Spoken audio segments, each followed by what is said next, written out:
Hey guys, tonight we slip softly behind the silken partitions of Heian-era Japan, where candlelight flickers on lacquered screens and the air smells faintly of plum blossoms and powdered charcoal. You're about to become Lady Murasaki.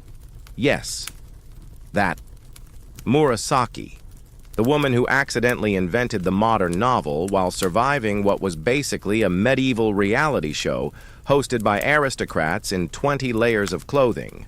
You're maybe 6 years old, small enough to vanish behind a kimono stand, but your ears are big, figuratively speaking, and already good at catching the adult words not meant for you. Words like promotion, scandal, and who used too much clove oil on their bedding last night.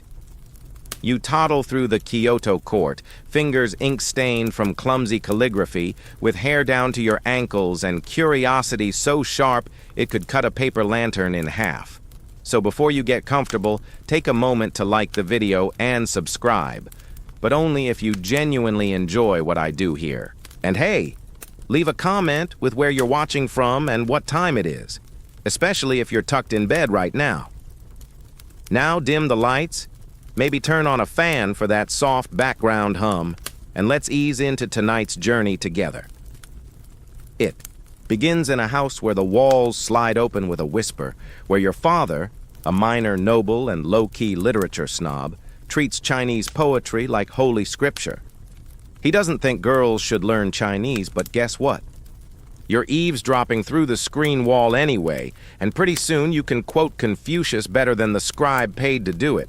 This is your first rebellion, quiet, ink-stained, and absolutely delicious. Heian-era childhood for someone like you is oddly segmented. You have a nursemaid, a governess, a poetry tutor, and a rotating cast of adults pretending you're not smarter than they are. You sleep on folded tatami with a lacquered box of hair combs by your head, and in your dreams, cherry petals drift through corridors without doors. Every morning begins with ritual, brushing your hair until it shines like obsidian, applying a dab of plum oil to your sleeves, and pretending you care about the morning sermon from the family priest. But you're more interested in the notes, passed between the housemaids, the love letters folded 12 ways and perfumed with crushed iris petals. You memorize the handwriting, catalog the poetry styles, and judge the metaphors like you're the host of some imperial poetry bake-off. Historians still argue whether your early exposure to Chinese classics was deliberate or just a case of your dad forgetting screens aren't soundproof. But what's clear is that your brain grabs language like a cat pouncing on silk thread.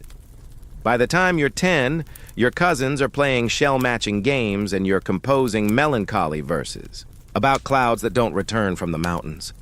One of your earliest memories? Watching your uncle recite a poem so moving it made the entire room sniffle, until someone noticed he'd accidentally reused a metaphor from last year's harvest festival. Scandalous. Plagiarism, but make it poetic. You learn early that words are currency, more powerful than actual coins in this era where most nobles wouldn't recognize a rice paddy if they fell into one. What you write, how cleverly, how mournfully, how precisely, can change your life, or ruin someone else's. There's something kind of delicious about that, even if you're not quite old enough to wield it yet. You start keeping a secret notebook. Nothing fancy, just folded pages tied with string hidden inside your calligraphy box under the inkstone. You write down snippets, a servant murmuring about a ghost in the garden, the way your aunt cries during temple services, but always checks her reflection in the offering bowl. The moment your cousin drops his fan and accidentally calls someone father instead of minister. These aren't poems, they're fragments, but they sparkle like broken mirror bits, and you already know you're going to keep collecting them. There's a rainy afternoon, you're maybe 11, when you sneak into the archive chamber to look at the family records. Not the good stuff. No, you're not allowed near the genealogy scrolls. But tucked behind a stack of moldy temple donations is a loose page, written by a woman's hand.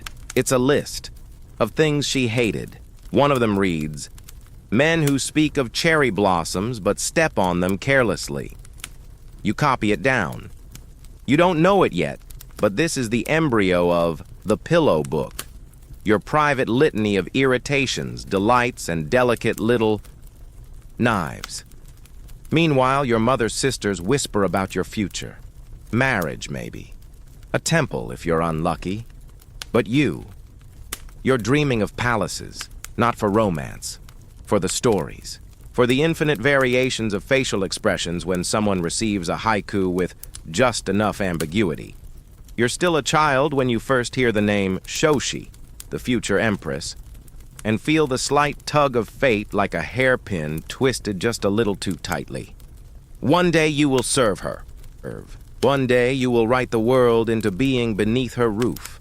But for now you fold your sleeves under your chin, lie on your stomach, and stare out into a garden where the fish blink back at you like tiny philosophers. You wonder what they think of all this ceremony. And somewhere deep in your chest, you know, you're going to write everything down. Crickets chirp like tiny percussionists behind the reed screens as you sit stiffly on your knees, your back so straight it could hold a scroll.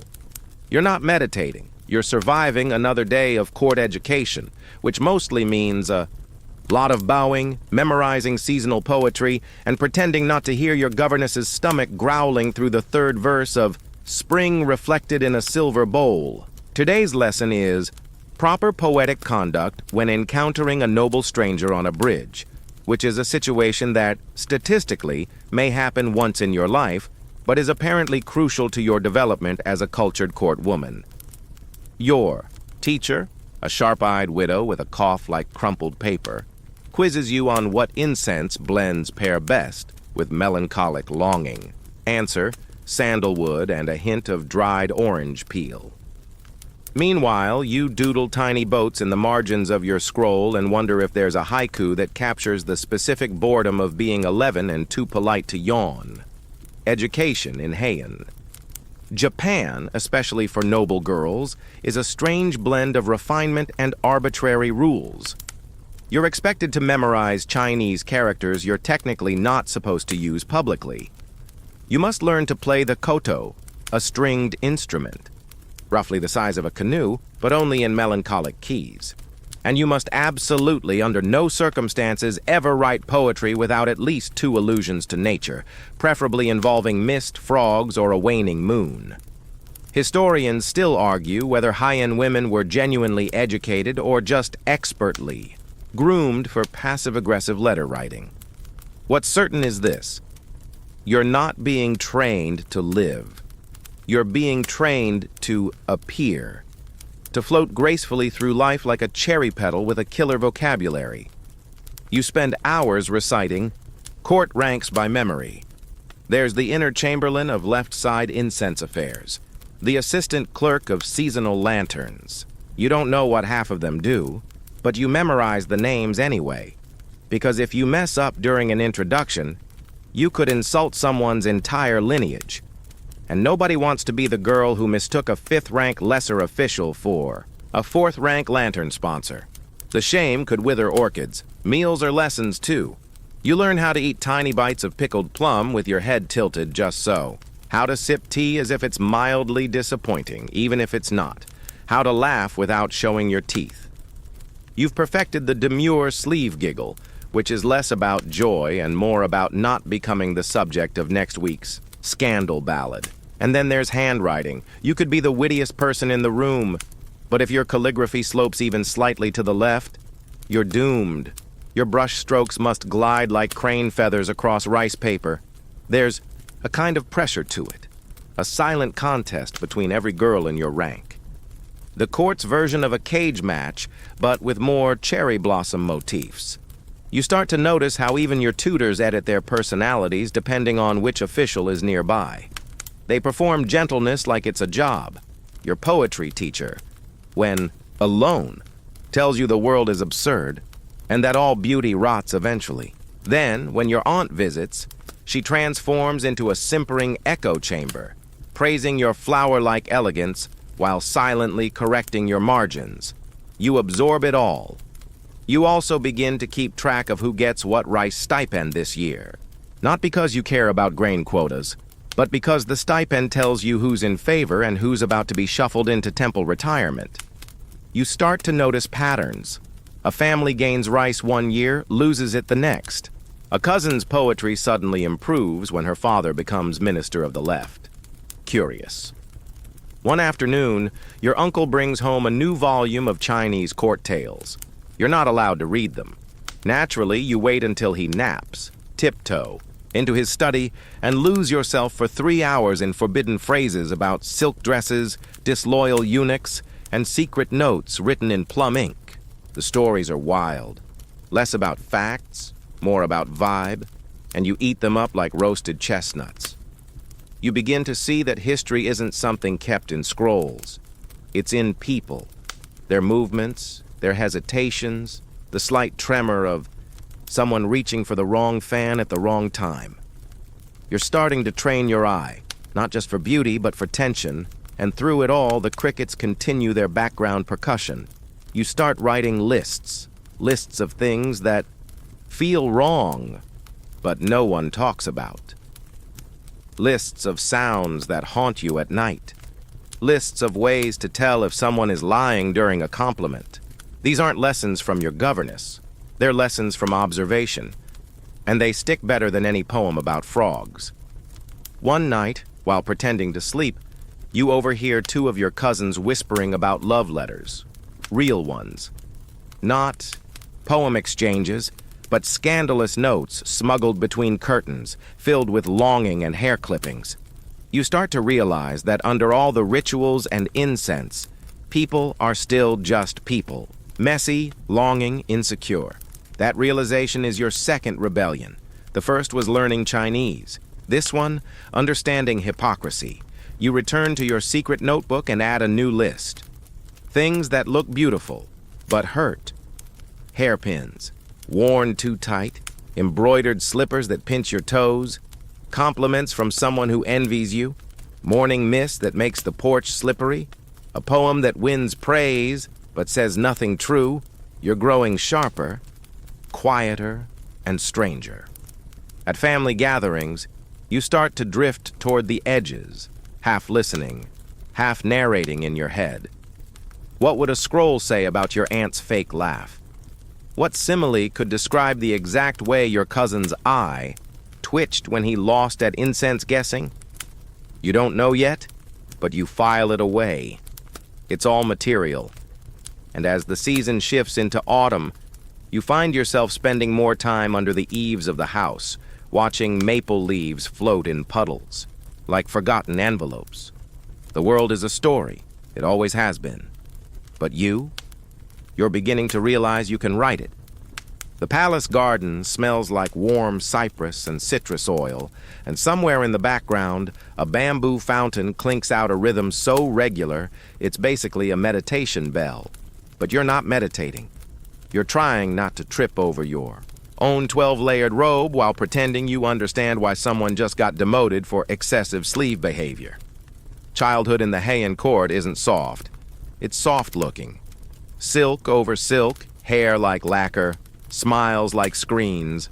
But the politics? Brutal.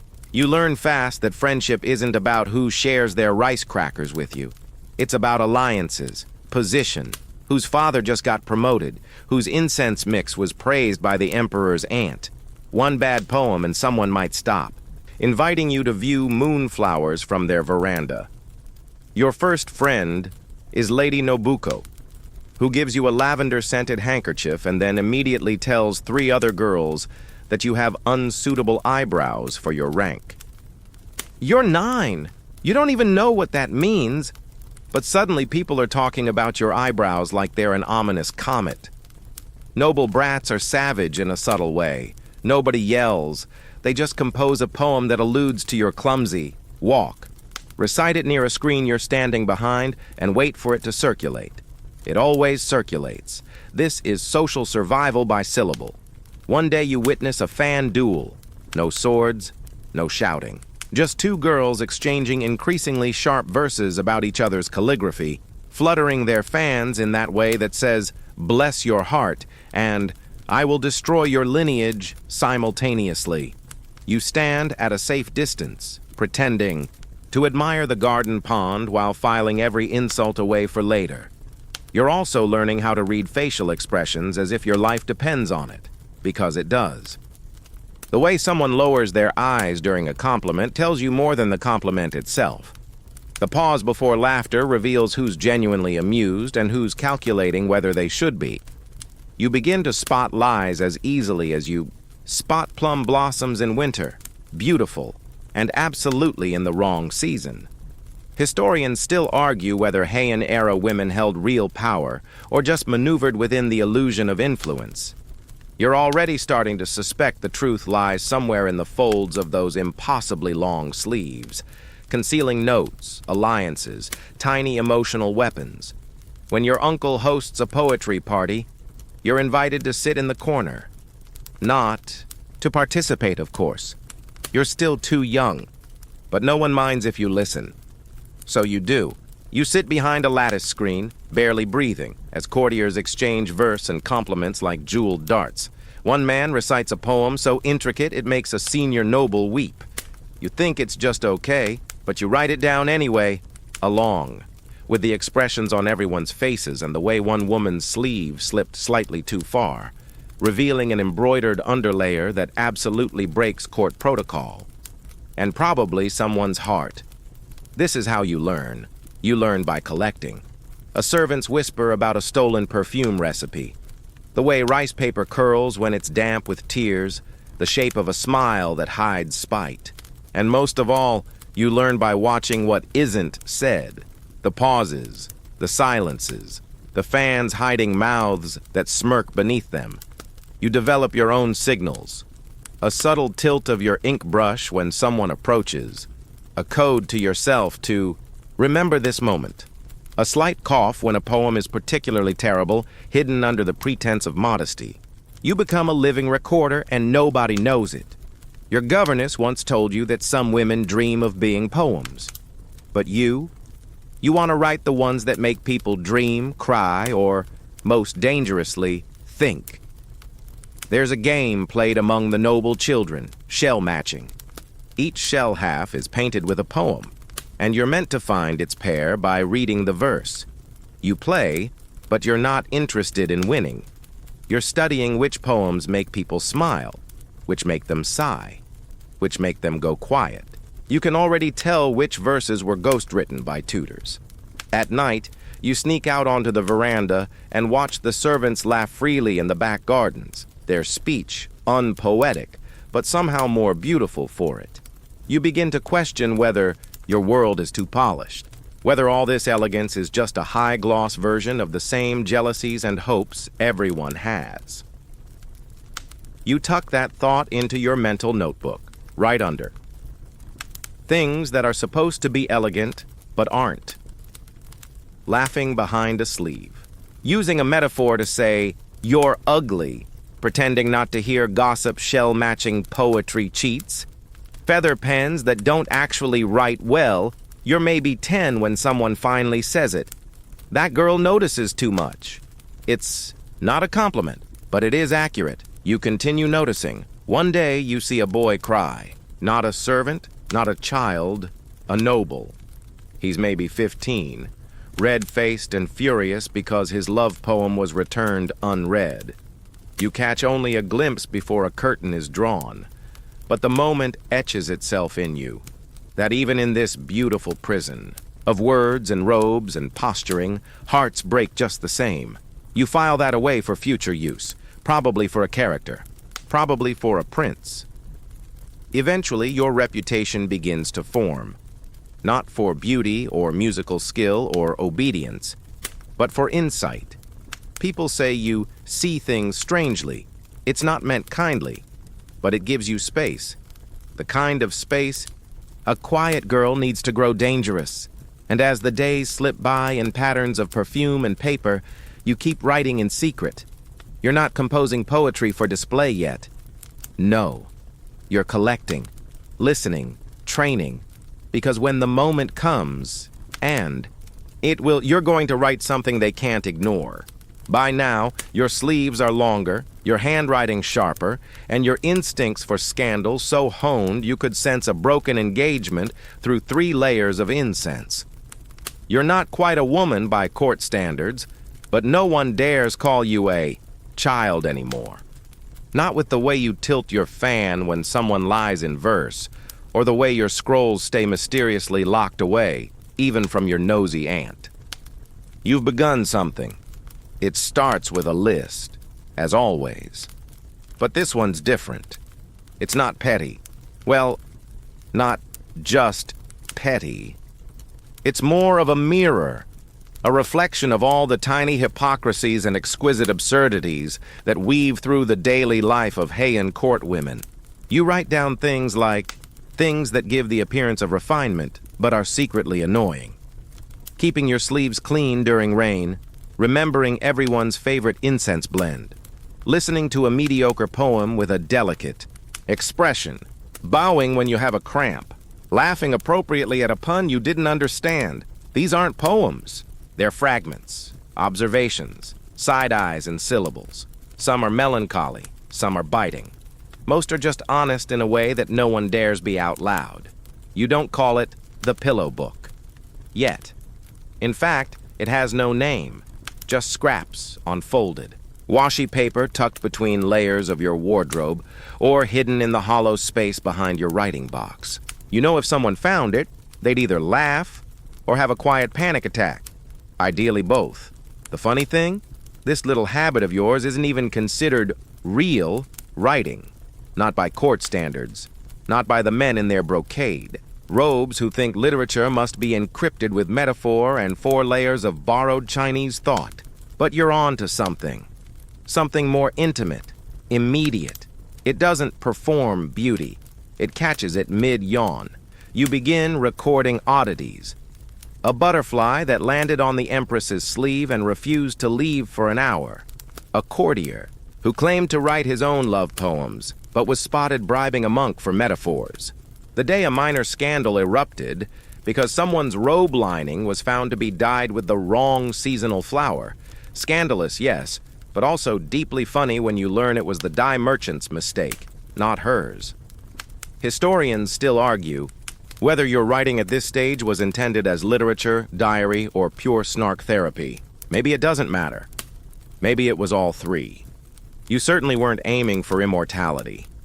You were just trying to stay sane, and that's saying something, considering the average Heian day begins with someone reciting a 1,000-year-old poem about dew, and ends with 2 ladies whispering in the dark about which cousin married for power and which one married for poetry.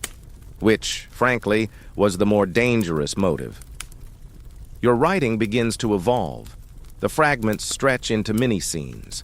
You start crafting portraits, not just what people say, but how they smell, the rhythm of their steps, the micro-expressions that give them away. You write one about a priest who chants with his eyes open, and another about a lady who speaks in 7-syllable sentences out of sheer poetic pride. No one sees these except you. And yet, somehow, the court starts to feel smaller, more decipherable. Like a play you've seen a few too many times. One quiet morning, while sipping watered-down tea and pretending not to listen to a visiting noble's story about fox spirits, you realize something strange. You like writing these fragments more than you like attending poetry salons. They feel truer, less embroidered, more like the whisper of silk rather than the whole brocade robe. Your aunt catches you writing once. You freeze, but she just raises an eyebrow and says, "As long as you don't mention me," before drifting off to criticize someone else's eyebrows. The truth is, everyone's watching everyone. No one has privacy, but no one has honesty either. Your writing becomes a kind of rebellion, not loud, just precise. In a world obsessed with metaphor, you're crafting daggers made of plain observation.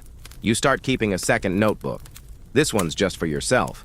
It has a soft cover, lavender-scented, and in it, you write only things you find beautiful. Quietly, unapologetically beautiful. A moonlit corridor with no one in it. The way your sleeve dampens with dew when you walk at dawn. A line of poetry that came to you in a dream and made you cry before you fully woke. You don't tell anyone about this second book. It's your antidote to the first. Where one is sharp, the other is soft, and both feel necessary. At 15, you begin to understand that your mind works differently. You notice too much, feel too deeply, think in strange, sideways leaps that make poetry tutors squint at you like they suspect witchcraft. And yet, when they read your calligraphy, they nod. When you compose on command, your verses are correct, just distant enough, just melancholy enough. But you know that's not the real you. The real you is in the lists, the side notes, the thoughts scribbled in the margins and tucked between the folds of your robe like contraband. Eventually, your mother's cousin who serves at court catches wind of your writings. She asks to read them. You panic, edit furiously, then pass her a handful of the safe fragments. She returns them the next day with a faint smile and says, "You should write for the Empress." Your heart skips. This is the first time someone has suggested that your scribbles might be more than therapy, that your talent isn't just a parlor trick. You nod, bow politely, and try not to scream with excitement into your sleeve. That night, you add one more thing to your private notebook. Things I might be becoming. A lady in waiting. A poet of scandal. A spy with a brush. A woman who sees too much. A writer who writes anyway. Your robes are heavier now, not just in weight, but in implication. They mark you as one of the chosen. You're being summoned to serve the Empress Shoshi herself, which is like being invited to join a dream you're not entirely sure you're ready for, but that you definitely can't refuse. The summons comes folded in silk, of course, with a brush-written note so indirect it takes 3 readings to realize it's not a poem, it's a job offer. You're to become a lady in waiting. Not just any lady either. One close enough to the Empress to help with correspondence, poetry, and possibly selecting which kimono pattern best reflects the national mood. No pressure. You arrive at the palace under a drizzle so delicate it feels painted onto the air. The gates rise like a riddle in wood and stone, and as you step through, everything smells faintly of sandalwood and wet camellia petals. Behind the lattice screens, other women whisper. Some welcome you. Some measure you with their eyes. Palace life is strange. Every movement matters. How you bow, how you fold a letter, how you pause before replying. These things are more revealing than actual words. You're taught to apply powder with the grace of a drifting cloud, to select your robes by season, rank, and emotional subtext. One misstep, and someone might interpret your outer layer as a political insult. It's fashion, but with the stakes of a diplomatic summit. Historians still argue whether the women of Heian court wielded soft power or just bore the brunt of it. But within these paper walls, you begin to see the machinery, quiet, whisper-driven, and laced in silk. Your first task? Arranging letters. Not just delivery. Oh no, that would be too easy. You must assess how the letters will be folded, which ink to use, whether a pressed flower would be poetic or presumptuous. And most crucially, you must smell them. Yes, the scent on the paper is part of the message. The Empress receives dozens of notes daily, most in the form of waka poems. Some are sincere, many are political, a few are clearly written by men who think using the word moonlight 6 times makes them irresistible. You start composing witty reply drafts just for fun. You don't share them, yet. You begin to learn who is truly important, not by their titles, but by how often their letters arrive, how fast others respond, who blushes when their name is read aloud. The paper trail reveals everything. There's also the art of fan diplomacy. You're handed a fan to carry at all times, not just for cooling yourself, but for communication. A subtle shift of the fan can suggest amusement, disdain, interest, or that someone's hairpin is crooked. You practice in mirrors. You invent new meanings. Eventually, your fan becomes your second voice, more honest, maybe, than your mouth. Court. Days are long, but they don't feel real. They float by like a series of tableaux, painting sleeves, reciting poems, debating the spiritual implications of falling leaves. You rarely see men. When you do, they're either princely and aloof, or smirking like they've read your mind. You quickly learn to avoid both types. But women? Women run this world. Quietly. Sharply. With words, gestures, glances. You watch senior ladies glide past with their entourage of fragrance and influence. They laugh softly, but behind their fans, entire alliances are forged or fractured. You study them like a monk studies sutras. And then there's the Empress. Shoshi is serene in a way that makes you suspicious. She rarely speaks loudly, but when she does, everyone listens like their social lives depend on it, which they kinda do. She notices things. Subtle things. One day she comments on your calligraphy, saying it leans westward like an early crescent moon. You spend 3 days wondering if that was a compliment, a warning, or both. You sleep on a woven mat in a shared chamber, surrounded by the soft breathing of other court ladies. At night, you hear whispers about which nobleman tried to peek behind a screen, or who burned their robe trying to heat the ink. It's gossip, yes, but it's also survival. Tips. You keep notes. In the quiet moments between calligraphy practice and incense mixing, you sneak time with your notebooks, your real writing. You describe the way one courtier's smile folds too slowly, the way loneliness echoes louder in a room full of people trying to be elegant, the contrast between the beauty you're supposed to feel and the restlessness that hums beneath your ribcage. One afternoon, a fellow lady-in-waiting shows you a poem. She says it came from a cousin, but you recognize your own phrasing. Somehow, your words have started to travel. No name, no credit, but they're moving. It feels terrifying and thrilling. You're becoming part of something larger. The court, the gossip, the unspoken network of stories that pass from sleeve to sleeve. But you're also building your own thread through it, a quiet resistance. A witness who sees everything, writes everything, and smiles politely while doing it. That night, by candlelight, you add another list. Things a fan cannot hide. The tremble in your hand when you're caught in a lie, the joy of a poem that lands perfectly, the fatigue of pretending all day, the sting of being brilliant in a room that prefers pretty, a smirk when you know the real story. You begin to notice that the real action in the palace doesn't happen in the great halls or during public ceremonies. It happens at night, behind screens, in passing glances, and most powerfully, within whispers. The high-end court is a machine, powered not by gears but by gossip. Information isn't passed, it's perfumed and curated, traded like fine silk or rare incense. And you, dear Lady Murasaki, are learning how to listen like a thief. You're not eavesdropping in the clumsy way, no. You're cultivating presence. You make yourself slightly forgettable, a little too quiet. People overlook you, and that's your power. A conversation behind a curtain, a servant's mutter while refolding robes.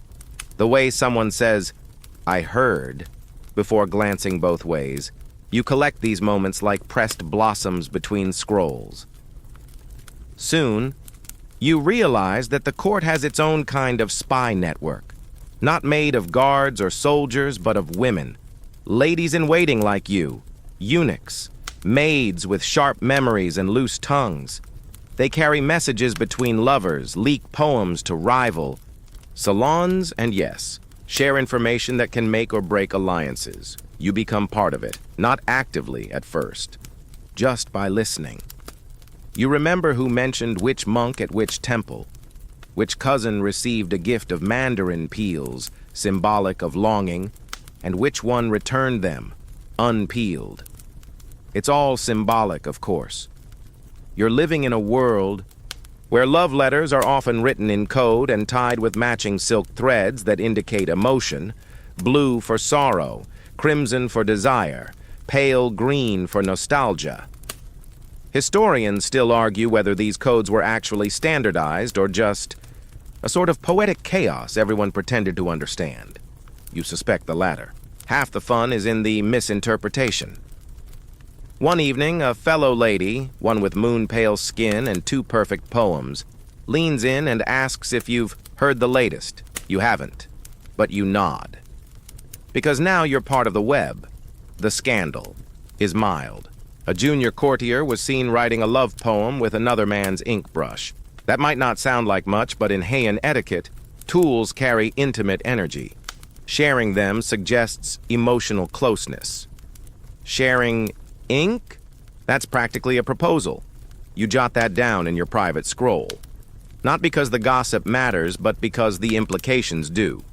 What people think happened often affects court. Dynamics more than what actually did. You become fluent in this language of implication. Someone gives another person plum-scented incense in spring. Bold.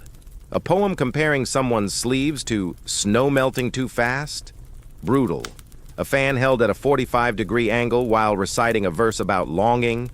That's practically a declaration of war, or love, or both. But what really hooks you is the way this system runs on pillow talk, and not just romantic. These are the real conversations. The ones whispered at night, between sisters, between lovers, between courtiers and their confidants.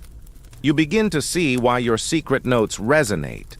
You're writing that language, the language of the unsaid, the nearly said, and the regretted. You write down an exchange you overhear one night between 2 senior court ladies. They're discussing the moon viewing ceremony, but layered beneath it is an entire disagreement about inheritance and marriage prospects. You're giddy. It's like solving a puzzle with a brush. That night, you add a new entry. Conversations that are never about what they're about. Complaining about the moon being too bright. Someone's robe outshined yours. Asking for a fan recipe. You're being asked to back off someone's lover. Quoting a dead poet. Mourning a relationship you can't speak of. I admire her restraint. I hate her. We must pray for his return. He's never coming back, and we both know it. By now, your reputation has grown. Not publicly yet, but among the women who matter. The ones who pass messages. One of them starts slipping you scrolls to comment on. Another asks if you can improve the cadence of a certain poem before it's sent. You do. Quietly, anonymously. But your brushstroke is unmistakable. Your style is soft, sharp, and somehow melancholy, even when you're being funny. And the Empress, she notices. She doesn't say anything directly. She never does. But she begins to call on you more often. Asks you to read poems aloud during salon gatherings. Has you sit closer during incense battles. When someone asks her opinion on a piece of writing, she'll sometimes glance at you first. You feel it. A quiet signal that you've entered her circle. Not as a favorite, exactly, but as someone worth watching. One evening, she asks your opinion. On a poem from the left minister's daughter. You hesitate. It's terrible. Like, genuinely bad, but politically loaded. So you say, it's interesting how the cloud metaphor repeats itself, perhaps to reflect emotional stagnation. The Empress laughs, just once, softly. So delicately said, she murmurs. That night, you allow yourself a rare indulgence. A full paragraph in your pillow book. No list. No fragment. Just a memory, carefully wrapped in sarcasm and admiration. You end it with, things more dangerous than a sword at court. A misinterpreted poem, a well-timed silence, a laugh from the Empress. Your own words when they no longer feel like yours, you're still hiding your writing. Not out of fear, exactly, but because you're still shaping it. It's not ready to be seen.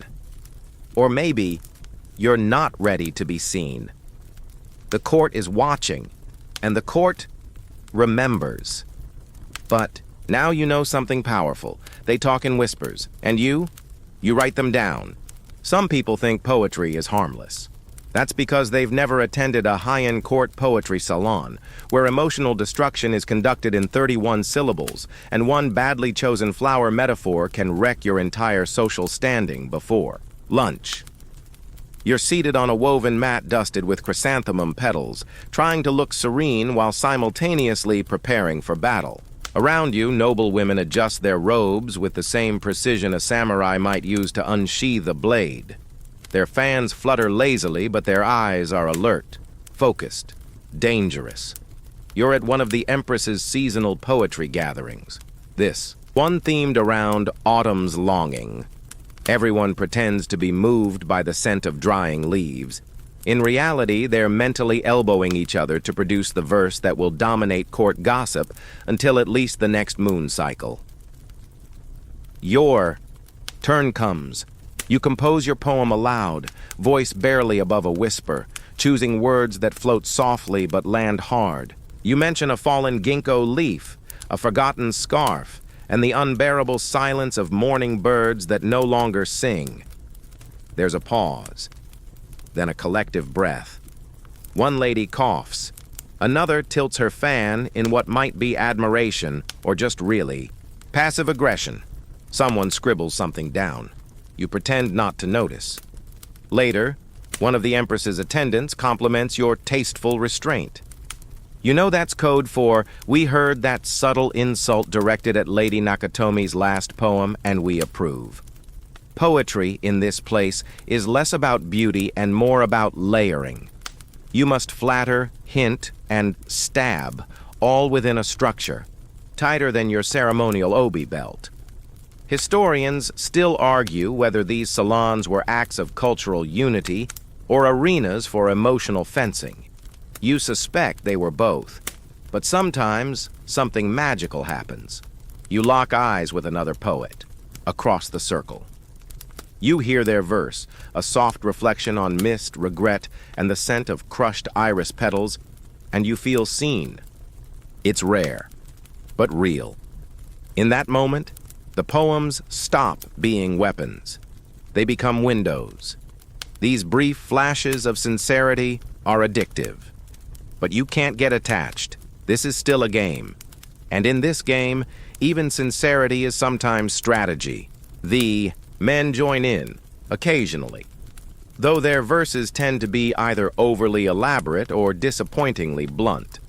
A courtier might write a poem comparing a lady's sleeves to dew, then ruin it by adding a line about longing as vast as the Fuji River, which frankly is just overcompensating. You're better at it than most. Maybe because you observe more. Maybe because you don't care about winning, only about noticing. That gives you an edge. One day, a particularly pompous noble composes a poem so convoluted it references 7 historical disasters and a comet. It's terrible, but everyone claps politely, except you. You nod slowly, raise your fan, and say, "Ah, such an ambitious journey through the skies and court records." It's not technically criticism, but everyone hears it. That afternoon, you overhear someone say, "Be careful. She doesn't stab, she slices with silk." It's possibly the best compliment you've ever received. You start collecting the best and worst verses you hear, not for mockery, for study. You write them down in your side scroll and analyze what works, what fails, what lingers. You also keep track of who uses moon imagery too often. Spoiler, it's everyone. You add a new entry. Poetic tropes that need a break. Comparing longing to rivers, we get it, you're sad. Calling someone's sleeves sorrowful, maybe they're just cold. Crows, ye are bad omen, always. Be original, missed memory, just say you forgot. Referring to yourself as unworthy, you think you're better than us. Despite the snark, you're deeply moved by the process. It's a strange paradox, how something so constrained can feel so freeing. You can't say, "I'm lonely," but you can say, "The ink runs dry before morning," and suddenly everyone understands. Poetry gives you a way to be vulnerable without bleeding openly, to critique without confrontation, to flirt without risk. You learn to read pauses like punctuation. If someone pauses before reading their final line, they're hoping for praise. If they pause after, they're bracing for judgment. If they don't pause at all, they don't care anymore. Or worse, they're in love. And love, in this court, is the most dangerous topic of all. There are whispers of affairs sparked by a single well-placed haiku, of relationships ruined by a reply written too quickly, of noble women who spent weeks crafting one perfect poem to send to a man they'd never met, only to have it returned folded the wrong way, which is basically a polite way of saying pass.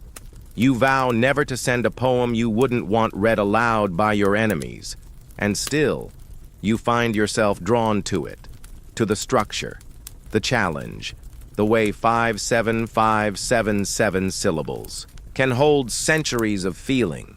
You write poems you don't share with anyone. Verses about solitude, about your mother's laugh, about dreams that feel more real than waking. You hide them in a pouch inside your writing box. They are yours. But one day the Empress finds one, not because you left it out, but because she asked for something to read, and you handed her the wrong scroll. She reads it once, then again. Then she looks at you and says, "You feel deeply, don't you?"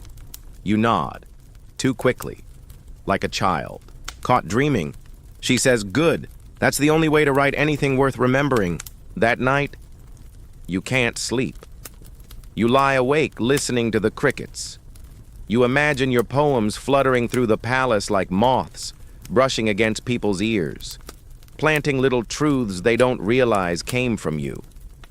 You smile and write. Things that are really about poetry, even when they pretend not to be. Silence after a scandal. A gift of rare paper. A fan dropped in the presence of someone important. The scent of ink when no one is watching. The weight of being unread. It starts with a bump, a literal one. Someone collides with a sliding screen during the Bonn Festival, and suddenly the entire courtyard freezes like a deer spotting an arrow.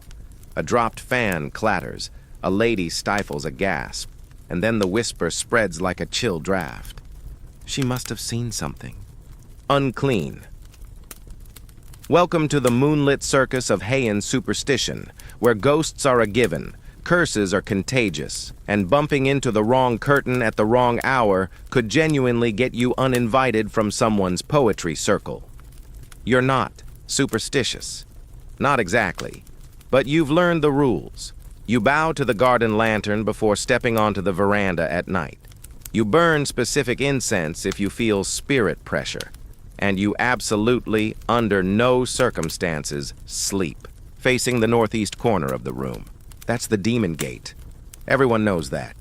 This world runs on rumor and ritual. Ghosts are believed to linger not just in temples or forests, but in robes, letters, and especially dreams.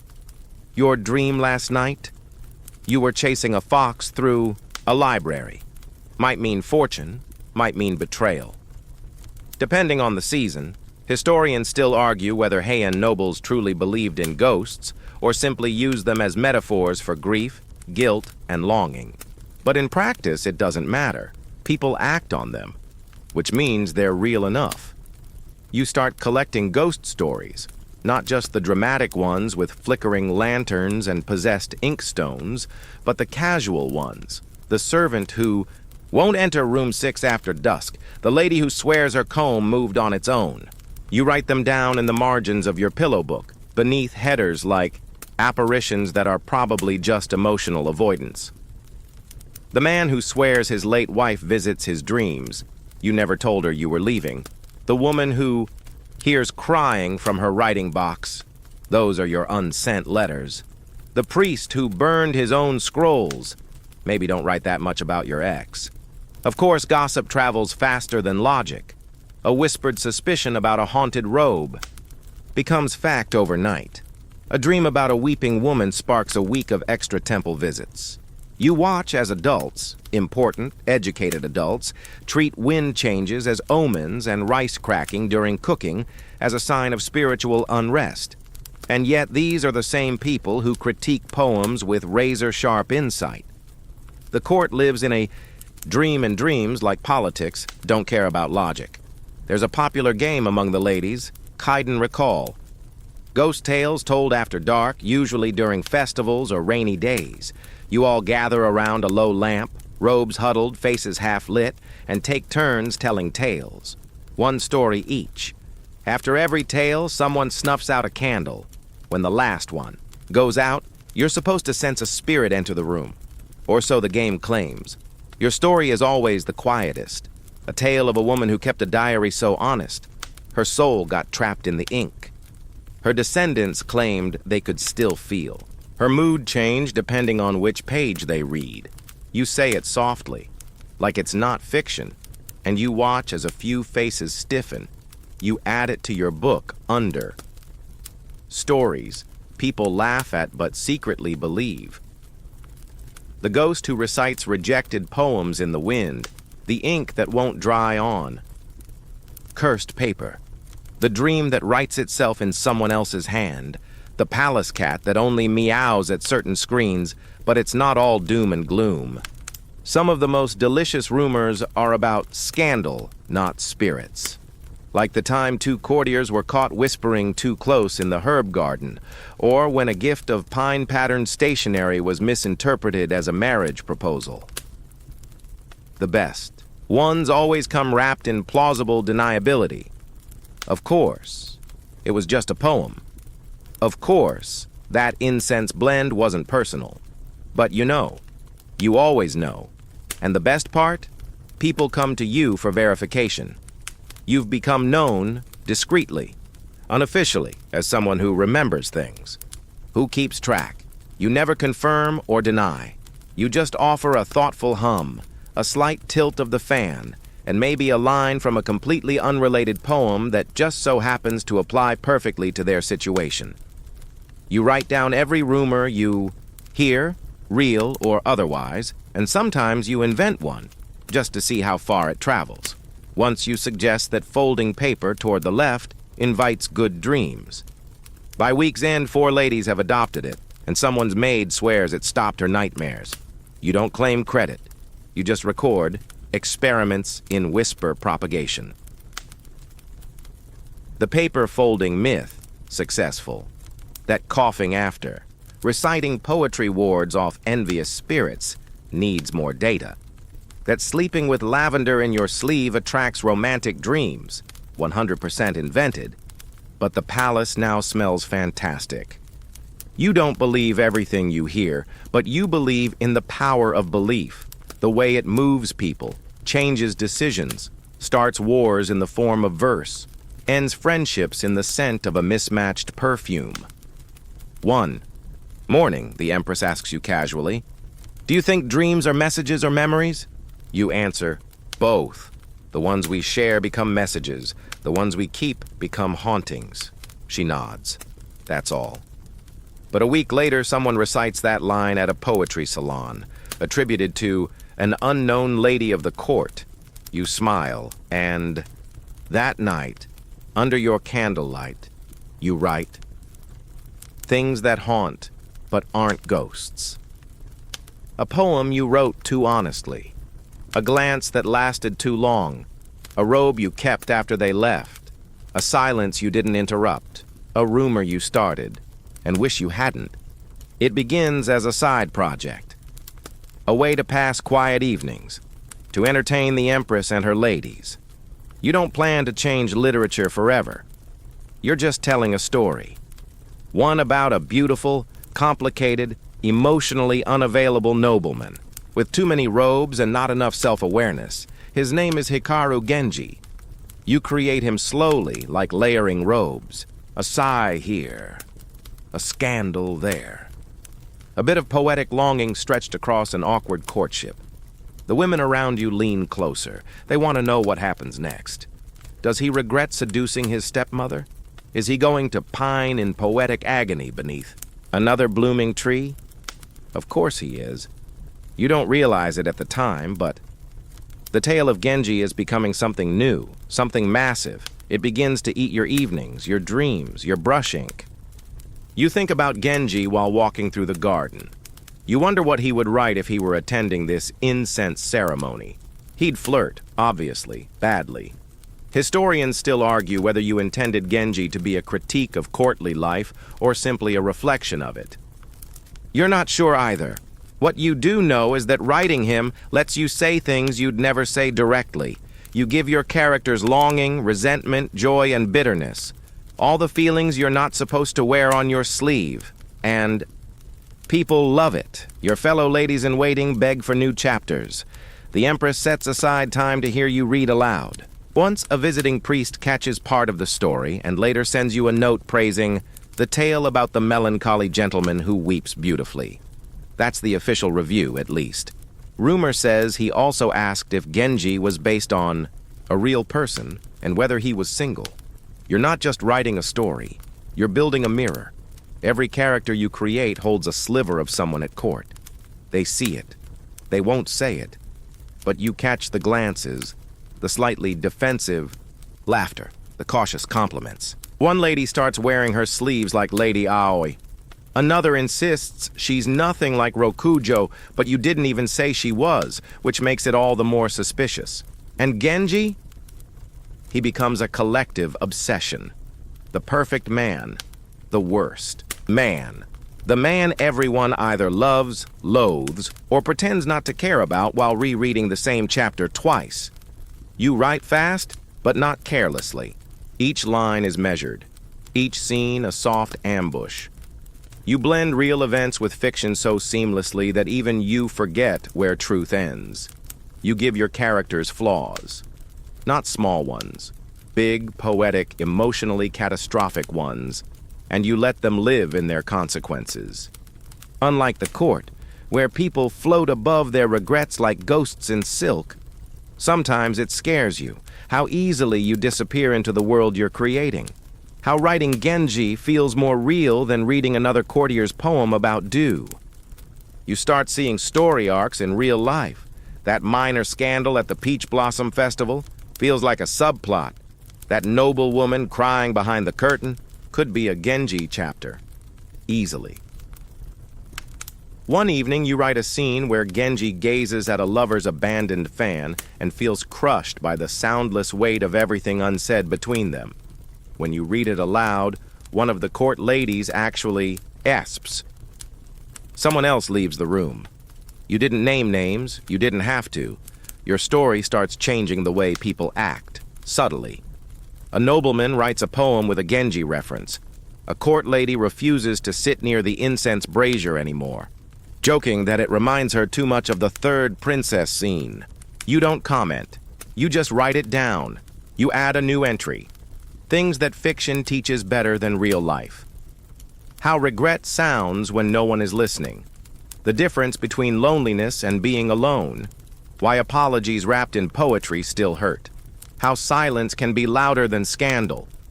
That even a perfect man can ruin 5 lives with one decision. You begin to understand your own power. You didn't set out to create a literary revolution, but now that you're in it, quill deep and surrounded by murmurs, you realize you've done something unprecedented. You've made people feel. In a place where feelings are usually flattened into fan etiquette and layered behind metaphor, that's practically witchcraft. The Empress begins referencing scenes from your story during conversation. Not overtly, just small phrases. A line here, a sigh there. You recognize them, and she knows you do. It's a shared secret between women who have both learned to express truth in indirect ways. Sometimes you wonder if Genji is your alter ego, your idealized version of power.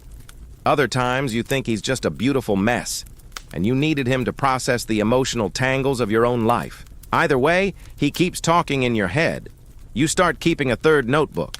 This one is only for Genji-related ideas, dream fragments, overheard dialogue, a metaphor involving dew, shadow, and heartbreak that you haven't found the right scene for yet.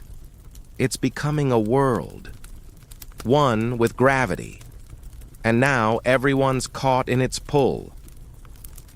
One evening, a senior courtier, not known for subtlety, leans over during dinner and says, "You know, it's dangerous to make men feel too deeply." Then he smiles like it's a compliment, or a threat, or both. You smile back, and later, by candlelight, you write, "Things that keep me writing." The way people pause when a chapter ends. The silence after a scene hits too close. The thrill of a character doing what I never could. The fear that I've written too much of myself. The hope that someone, somewhere, understands. You start noticing a ripple, a sideways glance, a flutter of fan more dramatic than necessary. Your fiction, your Genji, has leaked past the salon mats and incense burners and out into the actual machinery of the court. People are behaving, strangely, not in obvious ways. But there are echoes, subtle reenactments. A lady orders her robe to be embroidered with the exact wisteria pattern you described in Chapter 12. A junior courtier begins quoting Genji in his love letters, mistaking tragic longing for seductive mystique. You want to shake him gently and whisper, "He's not supposed to be a role model, darling." Historians still argue whether the tale of Genji was intended to be instructive or simply reflective, whether it criticized the court or enchanted it into deeper absurdity. But you can tell, whatever you intended, people are treating it like prophecy. A noblewoman stops you near the garden corridor. "That scene in the rain," she murmurs, not meeting your eye. The one where she realizes she's merely a passing season for him. That wasn't about anyone in particular, was it? You say nothing. You say everything, and then there are the letters. You start receiving unsigned scrolls with commentary, sometimes praise, sometimes gentle suggestions, sometimes furious rebuttals written in florid ink. Genji would never abandon her, one insists. He only did what duty demanded. You nearly choke on your tea. Duty. Right. One scroll simply says, "How dare you?" followed by a beautifully written poem about betrayal beneath a crimson tree.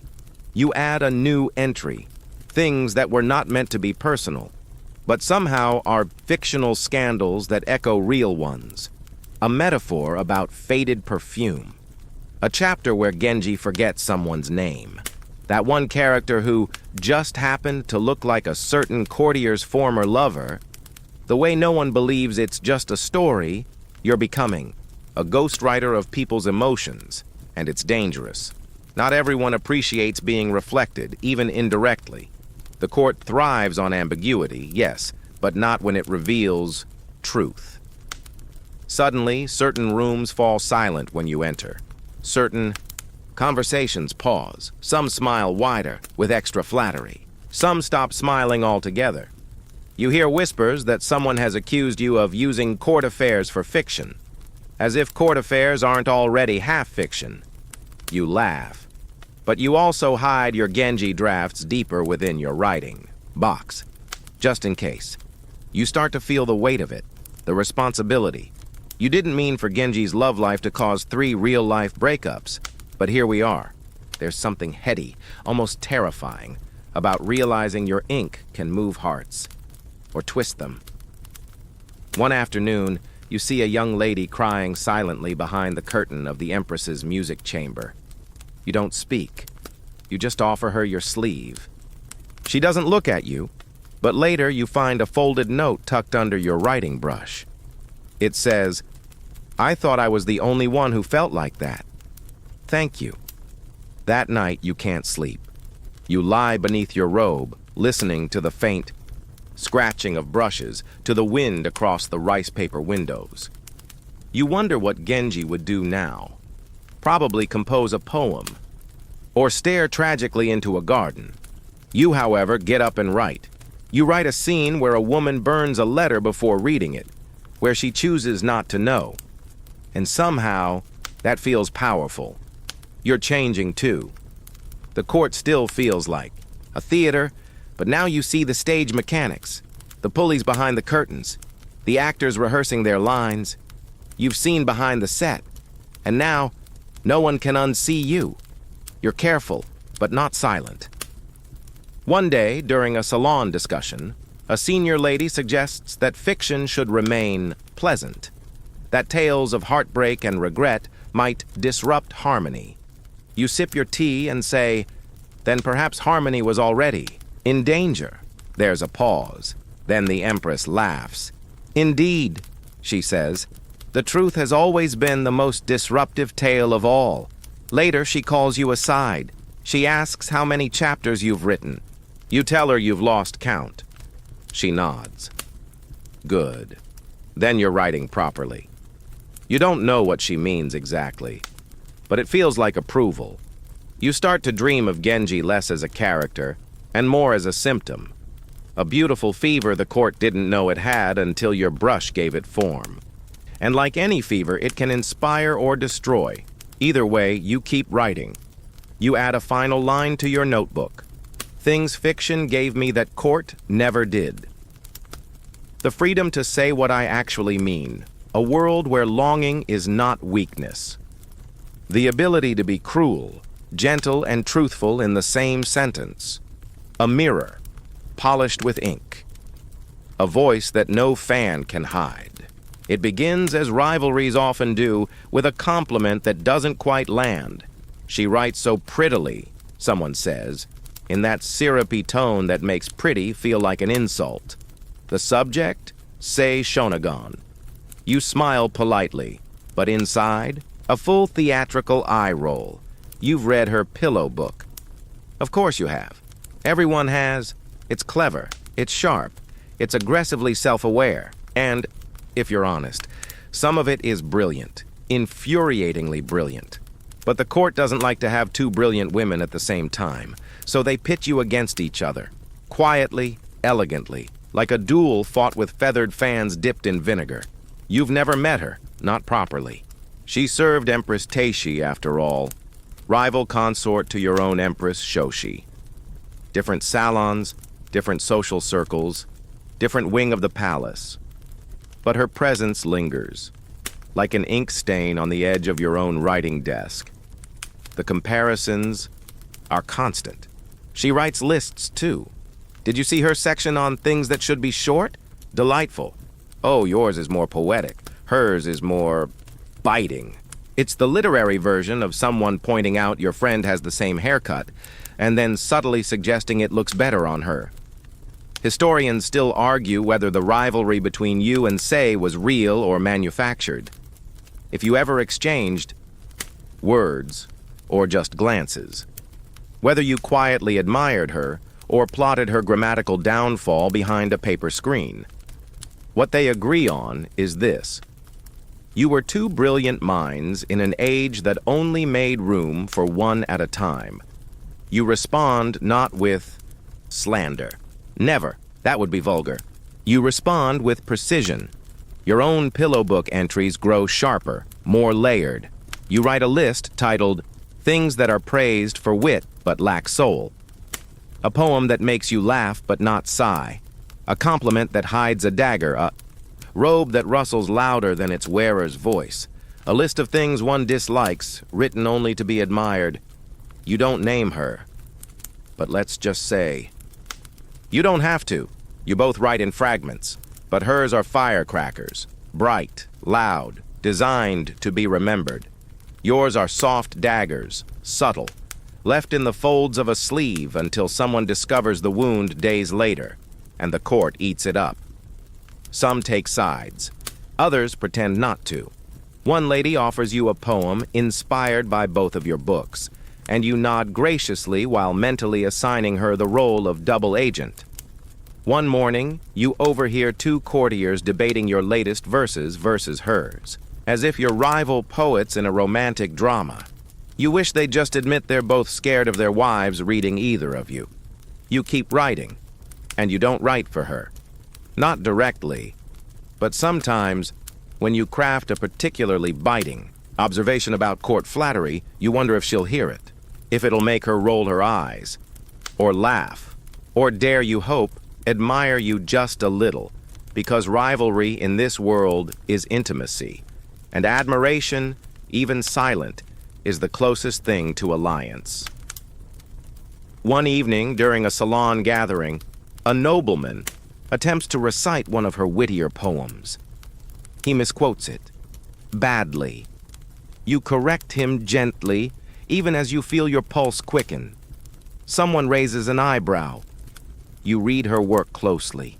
I read everything closely, you say, and take a sip of tea. You add a new entry. Things that can be both, rivalry and respect. A poem that cuts because it's too accurate, a line so clever you wish you'd written it, a compliment wrapped in a challenge, a silence that speaks of shared knowledge, a glance across a garden with too much history behind it. Sometimes you wonder what she thinks of you, whether she finds your Genji overwrought or sees through your metaphors, whether she resents your popularity, whether she laughs at your melancholy. Characters the way you sometimes snort at her obsession with snow quality, because yes, she once wrote an entire entry about ideal snow. You admire the pettiness. You aspire to it. And yet, there's something deeper here. You're both women in a world that praises men for dull poems and women only when they're extraordinary. You're both navigating the same paper-thin paths of etiquette and ambition. And you're both doing it with brushes sharp enough to slice through brocade. You find comfort in that. A strange, backhanded kind of sisterhood. You don't wish her ill. Not really. You just want to be the better voice. The one remembered. The one who didn't just observe the world, but reshaped it. You wonder if she thinks the same. Maybe, centuries from now, someone will find both your books and imagine you were friends, or rivals, or strangers who haunted the same moonlit corridors at different hours, scribbling down everything the others were too afraid to say. That's a nice thought. You close your scroll and smile, and then you write. Things I will never admit, publicly. That her snow entry made me jealous. That I copied her fan-folding once, just to try it. That I reread her list of annoying people more than once. That her writing makes me write better. That I hope she thinks the same about mine. You're alone in your room. Candlelight flickers, casting long shadows on your scrolls. And your brush hovers just above the paper, trembling slightly. Not from fear, not from hesitation. Just from the weight of it all. The laughter from the evening's gathering still lingers in the air like too sweet incense, but you are not laughing. You are thinking about the Empress's eyes when she asked, "Do you think beauty is ever enough?" You had no answer then. You're not sure you do now. What do you write when you are no longer sure why you're writing? The court is beautiful, painfully so. Gilded folding screens, corridors dusted with fallen blossoms, robes layered like paintings. And yet under that beauty, something yawns. A hollow. Not a dramatic abyss, more like a soft, endless absence.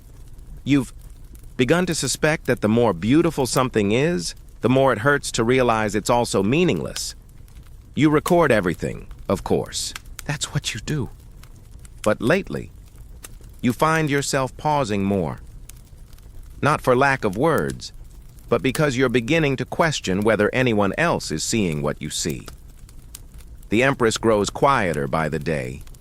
The poetry gatherings start to feel like reruns of a story you've already written better. Even Genji's voice sometimes fades. Historians still argue whether your later writings were tinged with disillusionment or simply maturity, whether your tone changed because of political shifts or personal grief. But here's a quieter truth. Sometimes beauty just stops being enough.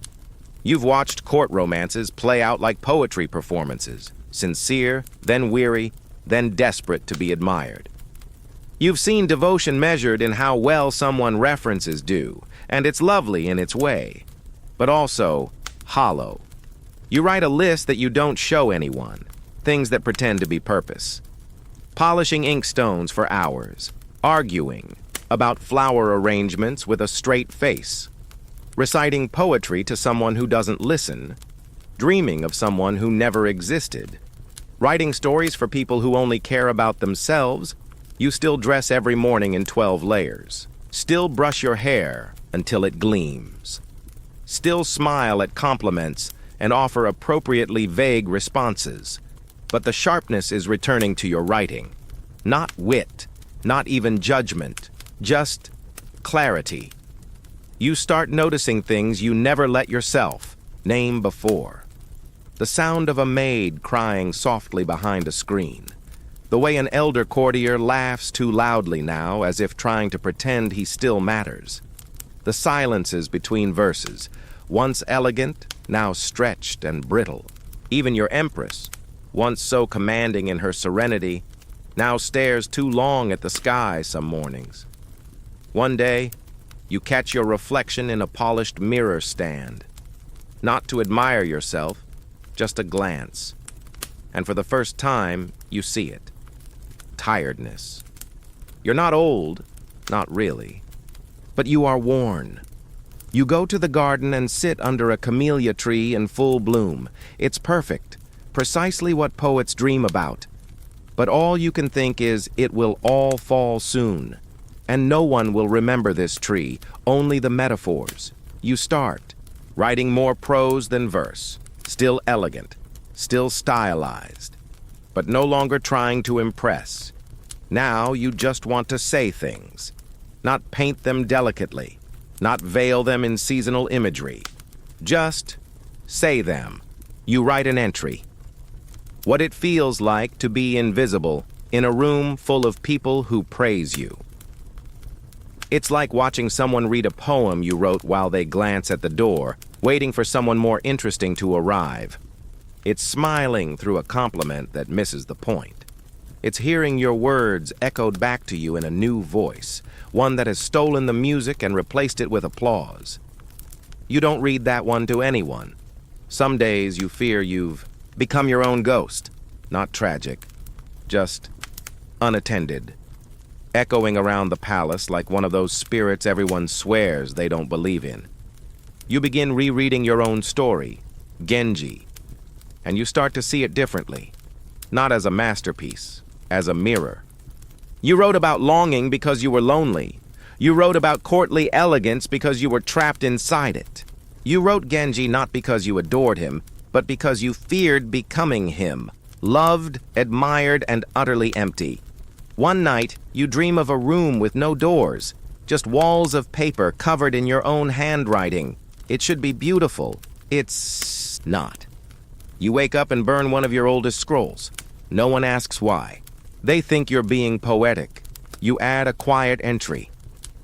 Things that make me feel human again.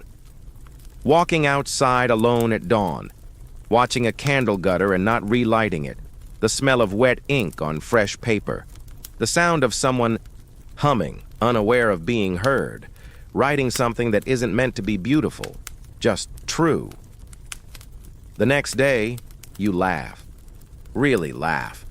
Not because something was funny, but because a crow landed on the minister's sleeve and he screamed like a peasant.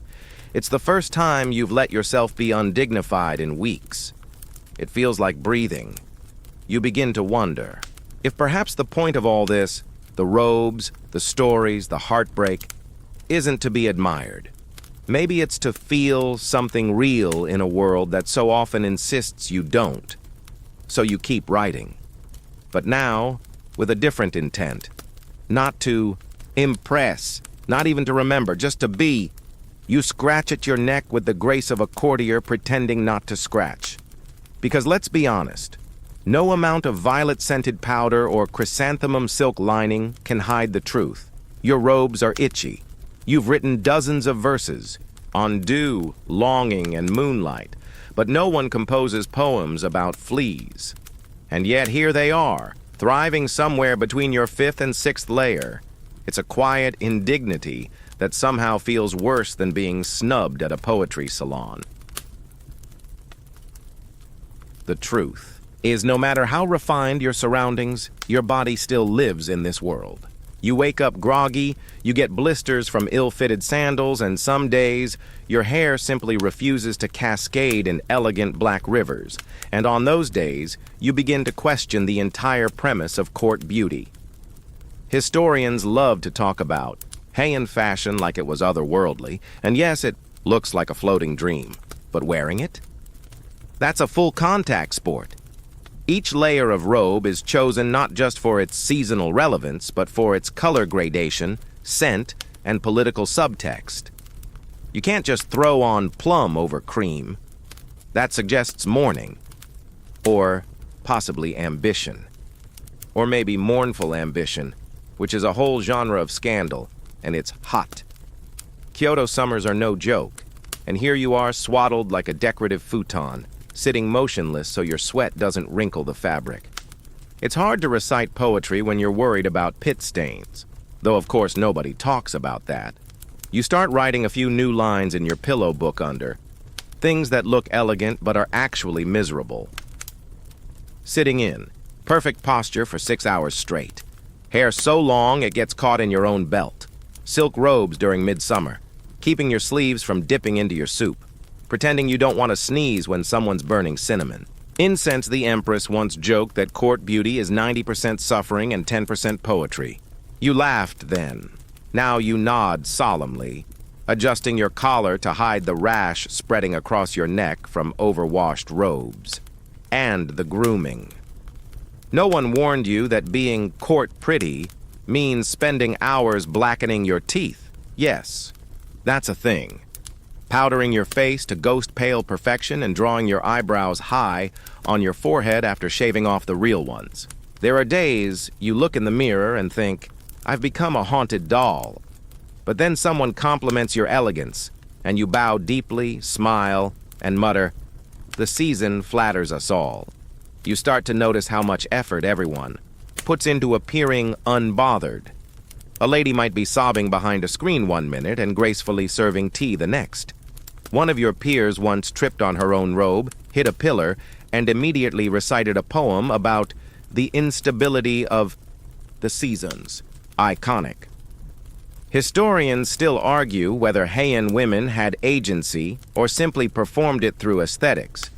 But when you live inside it, you start to see the truth. Performance is agency here. If you can control your appearance, you can control the narrative. And sometimes that's the only control you have. Even your scent is curated. You've blended your own incense, notes of cedar, iris, and just enough clove to imply mystery. You burn it into your robes, into your hair. You leave whispers of yourself behind like an echo. But some nights, you lie awake wondering what you'd smell like without all the layers. Just you. No metaphor. No mask. You jot down another quiet list. Things. No one writes poems about, but should. The relief of scratching an itch. That moment of silence when everyone's left the room. A robe that fits just right. Accidentally laughing with your mouth open. The sigh of taking your hair down after midnight. One afternoon, you're attending a poetry gathering, and someone arrives in a robe that's just slightly out of season. The room tenses. A lady murmurs something about artistic rebellion, which is code for she either knows something we don't, or she's spiraling. You admire it, bold, unapologetic. You write a poem in your head about plum blossoms blooming too soon. You don't share it, but you smile the whole time. And then there's the food.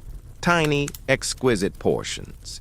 Pickled radish sculpted like chrysanthemums. Fish grilled over cherry wood. Rice that must be eaten with a kind of reverent stillness.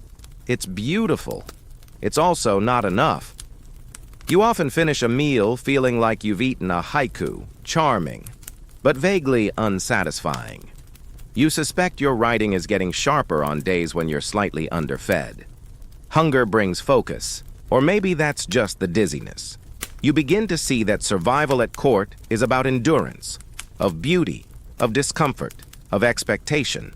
And you? You're enduring with style. You write one last note before bed. The most elegant lie we all tell. That our lives are poems when in truth, they're essays in discomfort, punctuated by perfect metaphors. You scratch at your neck with the grace of a courtier pretending not to scratch. Because let's be honest, No amount of violet-scented powder or chrysanthemum silk lining can hide the truth. Your robes are itchy.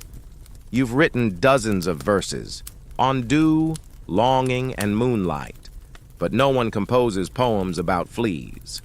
And yet here they are, thriving somewhere between your fifth and sixth layer. It's a quiet indignity that somehow feels worse than being snubbed at a poetry salon. The truth is, no matter how refined your surroundings, your body still lives in this world. You wake up groggy, you get blisters from ill-fitted sandals, and some days your hair simply refuses to cascade in elegant black rivers. And on those days, you begin to question the entire premise of court beauty. Historians love to talk about Heian fashion like it was otherworldly, and yes, it looks like a floating dream. But wearing it? That's a full-contact sport. Each layer of robe is chosen not just for its seasonal relevance, but for its color gradation, scent, and political subtext. You can't just throw on plum over cream. That suggests mourning, or possibly ambition, or maybe mournful ambition, which is a whole genre of scandal, and it's hot. Kyoto summers are no joke, and here you are swaddled like a decorative futon, sitting motionless so your sweat doesn't wrinkle the fabric. It's hard to recite poetry when you're worried about pit stains, though of course nobody talks about that. You start writing a few new lines in your pillow book under things that look elegant but are actually miserable. Sitting in, perfect posture for 6 hours straight. Hair so long it gets caught in your own belt. Silk robes during midsummer. Keeping your sleeves from dipping into your soup. Pretending you don't want to sneeze when someone's burning cinnamon. Incense the Empress once joked that court beauty is 90% suffering and 10% poetry. You laughed then. Now you nod solemnly, adjusting your collar to hide the rash spreading across your neck from overwashed robes. And the grooming. No one warned you that being court pretty means spending hours blackening your teeth. Yes, that's a thing. Powdering your face to ghost-pale perfection and drawing your eyebrows high on your forehead after shaving off the real ones. There are days you look in the mirror and think, I've become a haunted doll. But then someone compliments your elegance, and you bow deeply, smile, and mutter, the season flatters us all. You start to notice how much effort everyone puts into appearing unbothered. A lady might be sobbing behind a screen one minute and gracefully serving tea the next. One of your peers once tripped on her own robe, hit a pillar, and immediately recited a poem about the instability of the seasons. Iconic. Historians still argue whether Heian women had agency or simply performed it through aesthetics. But when you live inside it, you start to see the truth. Performance is agency here. If you can control your appearance, you can control the narrative. And sometimes that's the only control you have. Even your scent is curated. You've blended your own incense, notes of cedar, iris, and just enough clove to imply mystery. You burn it into your robes, into your hair. You leave whispers of yourself behind like an echo. But some nights, you lie awake wondering what you'd smell like without all the layers. Just you. No metaphor, no mask. You jot down another quiet list, things no one writes poems about, but should. The relief of scratching an itch. That moment of silence when everyone's left the room. A robe that fits just right, accidentally laughing with your mouth open. The sigh of taking your hair down after midnight one afternoon. You're attending a poetry gathering, and someone arrives in a robe that's just slightly out of season. The room tenses. A lady murmurs something about artistic rebellion, which is code for she either knows something we don't, or she's spiraling. You admire it. Bold. Unapologetic. You write a poem in your head about plum blossoms blooming too soon. You don't share it, but you smile the whole time. And then there's the food. Tiny, exquisite portions. Pickled radish sculpted like chrysanthemums. Fish grilled over cherry wood. Rice that must be eaten with a kind of reverent stillness. It's beautiful, It's also not enough. You often finish a meal feeling like you've eaten a haiku, charming, but vaguely unsatisfying. You suspect your writing is getting sharper on days when you're slightly underfed. Hunger brings focus. Or Ma the moon tonight is full, hanging above the palace like a polished silver coin you'll never quite own. You're older now, not ancient, not even middle-aged by peasant standards, but older in court years. Which is to say, there are girls with shinier hair reciting poems you already thought of 5 seasons ago, and a few of them have started referencing your metaphors as if they invented them. You don't correct them. You just add it to the list. Things. Borrowed without acknowledgement. A silk pattern you wore first, a metaphor about dew and distance, a tone of voice meant to sound unconcerned, your favorite way of folding a note, your sadness, disguised as someone else's. Style, they're not doing it maliciously. Not most of them. Some even admire you, though they'd never say it aloud. They just pick up pieces of your legacy the way a child might pocket seashells, casually, not realizing they're sacred to someone else. You smile at them anyway. It's easier. You have less energy for subtle vengeance these days, and more for watching the way light falls through the blinds at dawn. That's not resignation. That's evolution. Historians still argue whether Lady Murasaki became reclusive in her later court years or simply more selective, whether she withdrew or was edged out. But from your own brush, the truth is quieter. You began choosing where to place your attention, and increasingly, you placed it inward. Tonight, the court celebrates a moon viewing. Everyone gathers in, embroidered layers, sipping sweet sake, composing verses about clouds drifting across beauty. You watch it all from a little distance, not out of bitterness, out of knowing. You used to need to be in the center, to be the cleverest, the sharpest, to dazzle with irony and softness braided together. Now you just want stillness. You sit on the veranda with your writing box, scrolls unrolled before you, and you write a poem not meant to impress anyone. It's about the sound of the wind when no one's speaking. You don't read it aloud. You don't share it. It stays with you. A younger lady glides by in a robe dyed exactly like the one you wore 2 years ago during the spring poetry duel. She catches your eye, offers a slight, respectful bow. You nod back. That's enough. That's the whole conversation. Later, someone recites a poem clearly influenced by a Genji scene. You recognize it instantly. You even remember writing the original draft, sitting cross-legged with ink-stained fingers, unsure whether anyone would care. Now they're quoting you back to yourself. It's flattering and also slightly absurd. You catch yourself wondering if this is how Genji would feel if he ever read the fan letters written about him. Flattered, confused, maybe mildly horrified. It's strange watching your fiction fossilize into legend while you're still very much alive. You write a new entry in your pillow book, signs that time has moved without asking you first. Someone. Praising your work in the past tense. Realizing you haven't changed your hair in 3 years. Not recognizing half the names at the last poetry contest. Hearing your own phrases spoken by someone who's never met you. Feeling nostalgia. For a moment that wasn't even happy, you've begun speaking less. Not because you've grown cold, but because fewer things need to be said aloud. When you were younger, every silence begged to be filled. Now you know that silence is often the most elegant reply. At gatherings, you start to feel like a seasonal decoration, admired, occasionally referenced, rarely engaged. You don't mind. It gives you space to observe, to listen, and sometimes to surprise.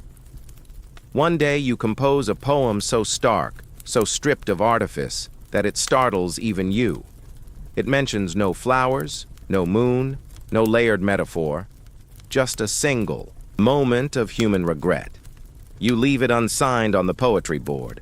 People talk about it for weeks. They speculate. Guess. No one suspects it's you, and that, weirdly, is satisfying.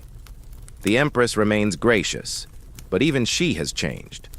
There's a new sharpness in her serenity. Fewer questions, more statements. You understand it. There comes a point when you stop asking if people see you clearly and start deciding who's worth being seen. You begin spending more time in the garden.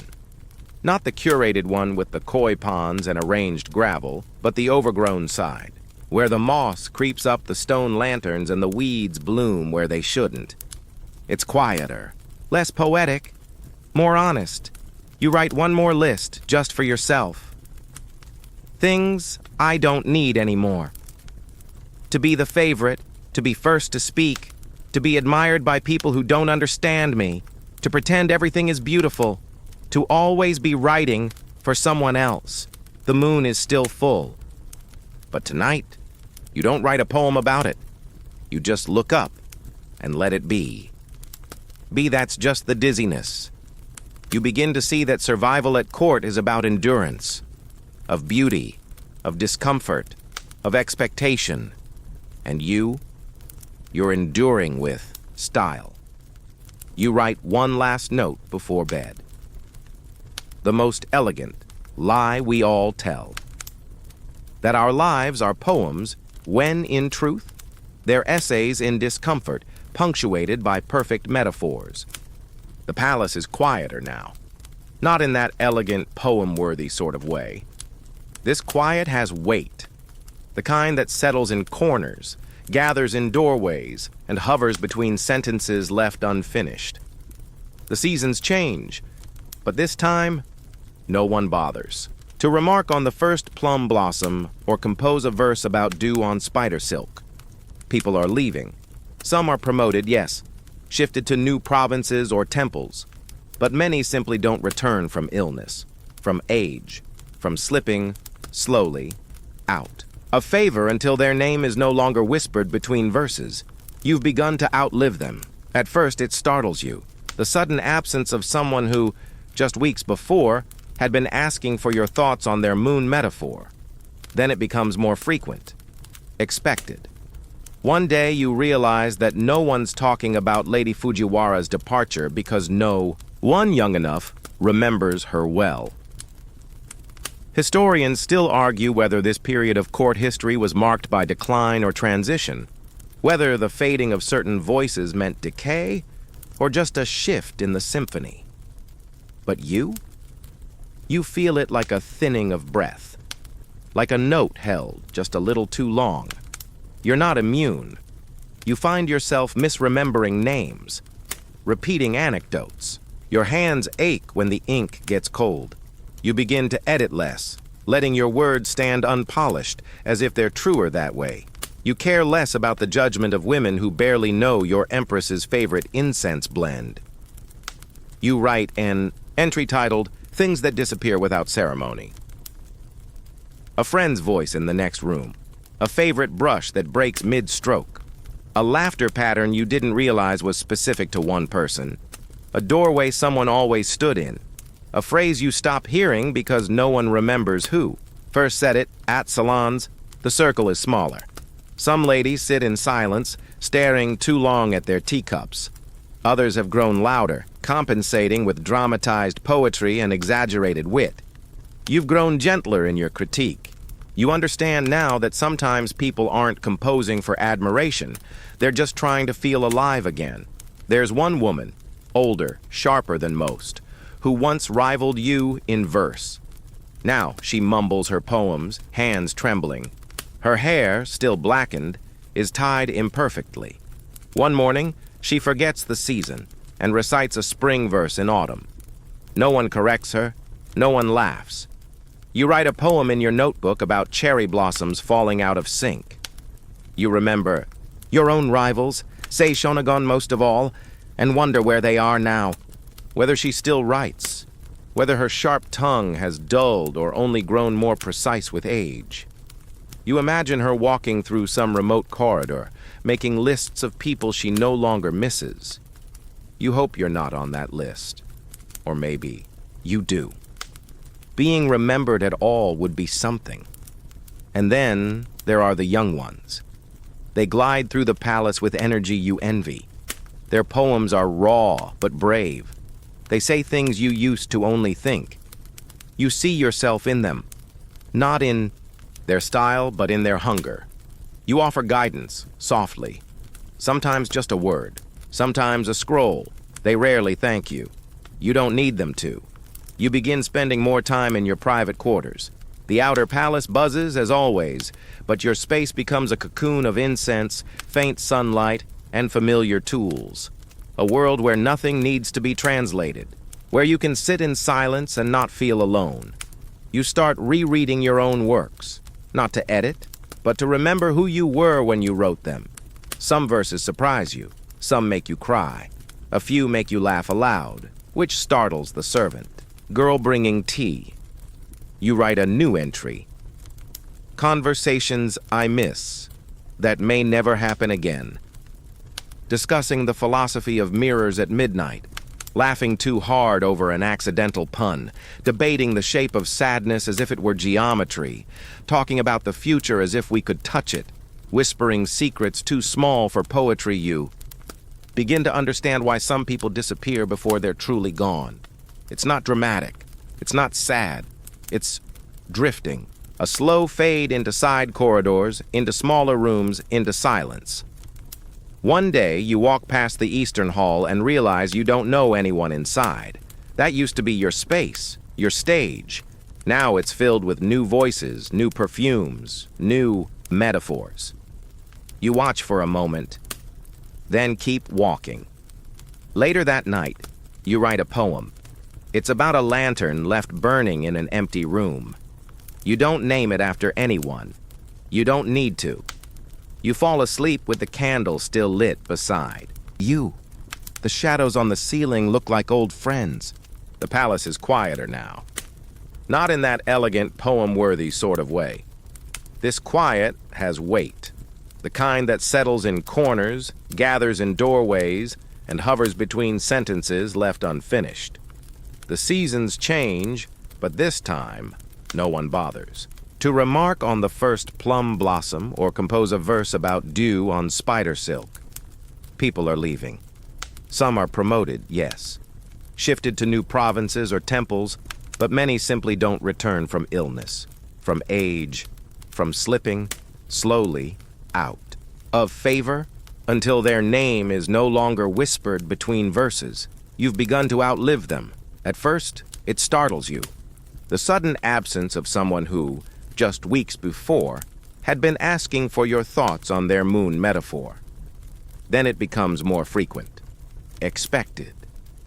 One day you realize that no one's talking about Lady Fujiwara's departure because no one young enough remembers her well.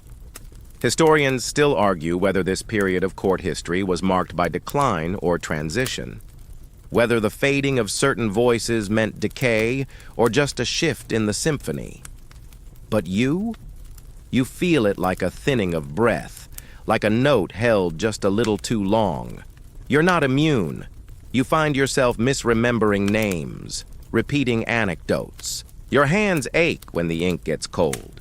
You begin to edit less, letting your words stand unpolished as if they're truer that way. You care less about the judgment of women who barely know your empress's favorite incense blend.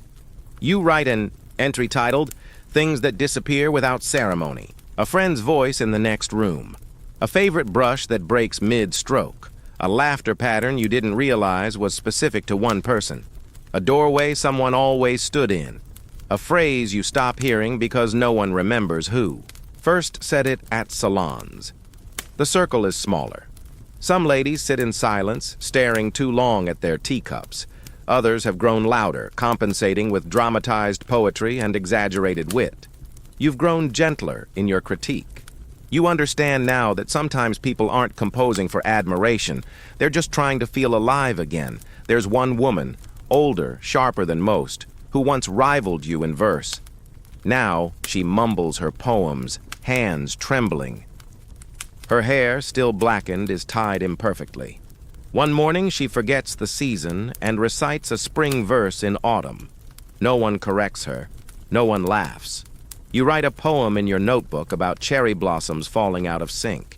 You remember your own rivals, say Shonagon most of all, and wonder where they are now. Whether she still writes, whether her sharp tongue has dulled or only grown more precise with age.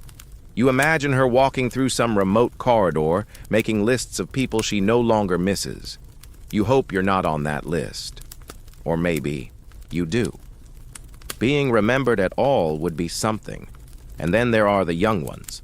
They glide through the palace with energy you envy. Their poems are raw but brave. They say things you used to only think. You see yourself in them, not in their style but in their hunger. You offer guidance, softly, sometimes just a word, sometimes a scroll. They rarely thank you. You don't need them to. You begin spending more time in your private quarters. The outer palace buzzes as always, but your space becomes a cocoon of incense, faint sunlight, and familiar tools. A world where nothing needs to be translated, where you can sit in silence and not feel alone. You start rereading your own works, not to edit, but to remember who you were when you wrote them.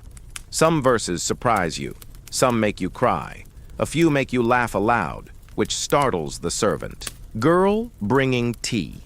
You write a new entry. Conversations. I miss that may never happen again. Discussing the philosophy of mirrors at midnight. Laughing too hard over an accidental pun. Debating the shape of sadness as if it were geometry. Talking about the future as if we could touch it. Whispering secrets too small for poetry, you begin to understand why some people disappear before they're truly gone. It's not dramatic.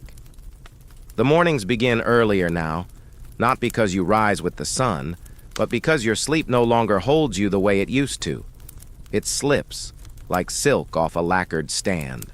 You wake before the servants begin their soft shuffle through the corridors. When the palace still hums with the memory of silence, you no longer need a reason to wake. You no longer expect one. You move to quieter quarters, farther from the bustle of the main court, where the walls are closer and the doors creak in a more honest way. It's not exile. It's not even melancholy. It's just the next thing. Historians still argue whether you were forced into retirement or chose it, whether you left the center of power as a protest or as preservation. But in truth, it's neither, or both. You simply reached a point where the noise stopped offering meaning, and the stillness started offering more. In this new space, time behaves differently.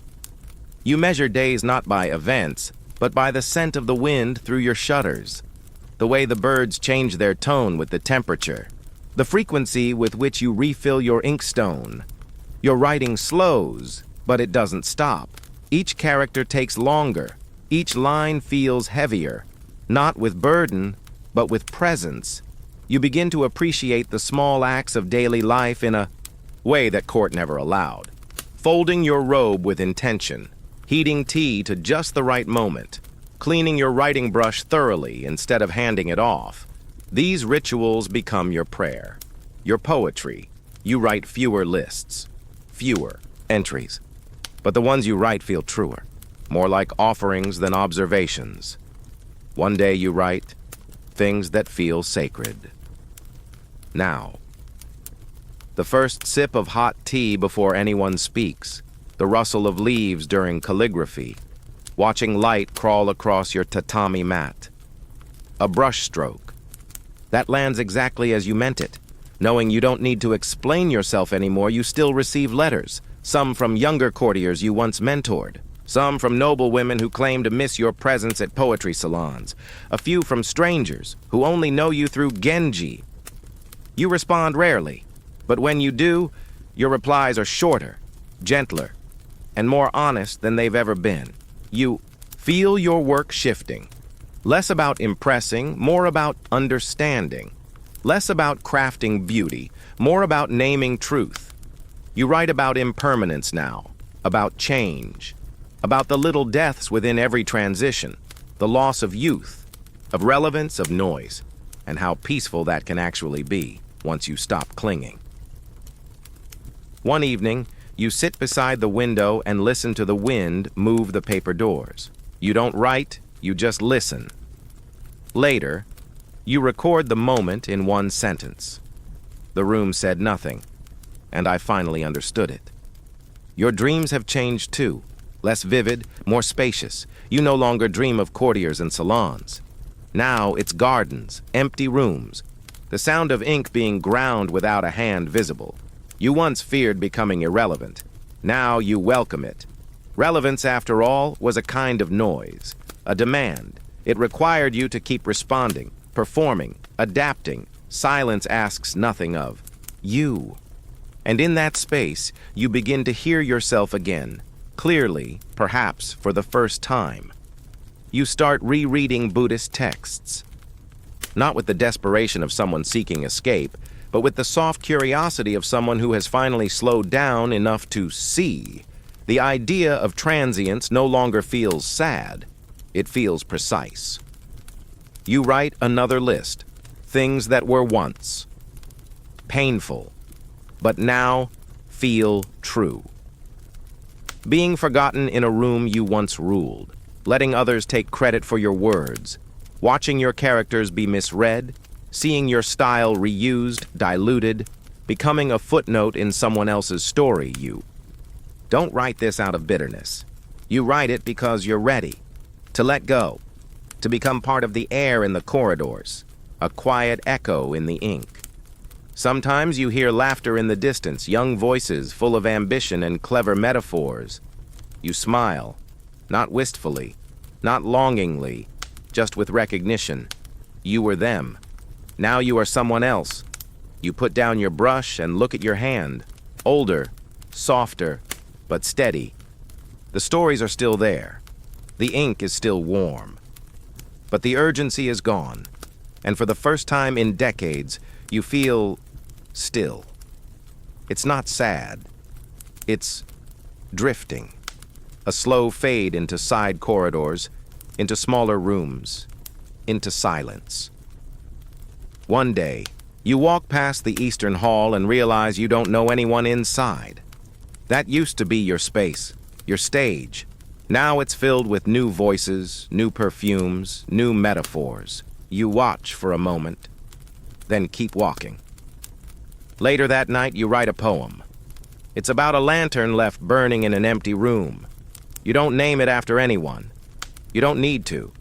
You fall asleep with the candle still lit beside you. The shadows on the ceiling look like old friends. The blossoms fall earlier this year. You notice not because anyone announces it, but because your sandals crunch gently over petals before the temple bells have rung. In the old days, someone would have written a poem about it. You might have. Now you simply nod and whisper, so even the trees are in a hurry. You've come to embrace this softness, this yielding. The impermanence that once left you breathless with anxiety now feels like the only honest rhythm in the world. You spend more time at the temple across the river, not out of piety, exactly, but because it's quiet. The monks greet you with gentle indifference. They know who you are vaguely, someone important, someone who writes, but they also know how to be silent with you, and that is a rare gift. You take to sitting beneath the old pine tree by the gate, sipping barley tea and watching the shadows shift like ink stains across the garden stones. Buddhism has always lingered, at the edges of court life, like a polite cousin with too many opinions about suffering. But now it walks beside you, softly. You don't seek enlightenment. That sounds exhausting. You seek understanding, stillness. To live like a scroll, unrolled just far enough to breathe. You write less now, but when you do, your brush strokes are light, sparse. You use fewer characters, leave more space between lines, as if the air is part of the poem too. Historians still argue whether your late-life writings were influenced by Buddhist thought or simply age. But you know, the moment you stopped trying to preserve beauty was the moment you started understanding it. You begin to see time as a companion, not a thief. You write a short passage, Some things are not meant to last. That is why we bow to them, not to keep them, but to honor their leaving. You no longer collect gossip. The palace scandals feel like echoes in another room. You sometimes forget names, not because they weren't important, but because their weight has floated off your shoulders, like last season's perfume. You spend a morning watching a carp swim in slow circles beneath the garden bridge. It reminds you of a courtier you once loved and forgot. You feel no pain in that, only the strangeness of how something can matter immensely, and then, not at all. You write another list. Things that fade without meaning. They failed. Friendships that held you through one winter.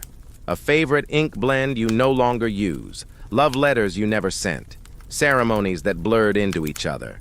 A poem you forgot the ending of, but not the feeling. The younger ladies at court now sometimes send you scrolls, tentative questions, hushed admiration. They want your blessing, your advice, your eyes. You respond simply. You say, write as if you're not afraid to vanish. They don't always understand. That's fine. You once didn't either. The Empress sends for you less now. She too has grown quiet. She walks slower, her robes lighter. Sometimes you pass in the garden and simply nod to each other. That is your entire conversation. And yet it says more than hours of verse.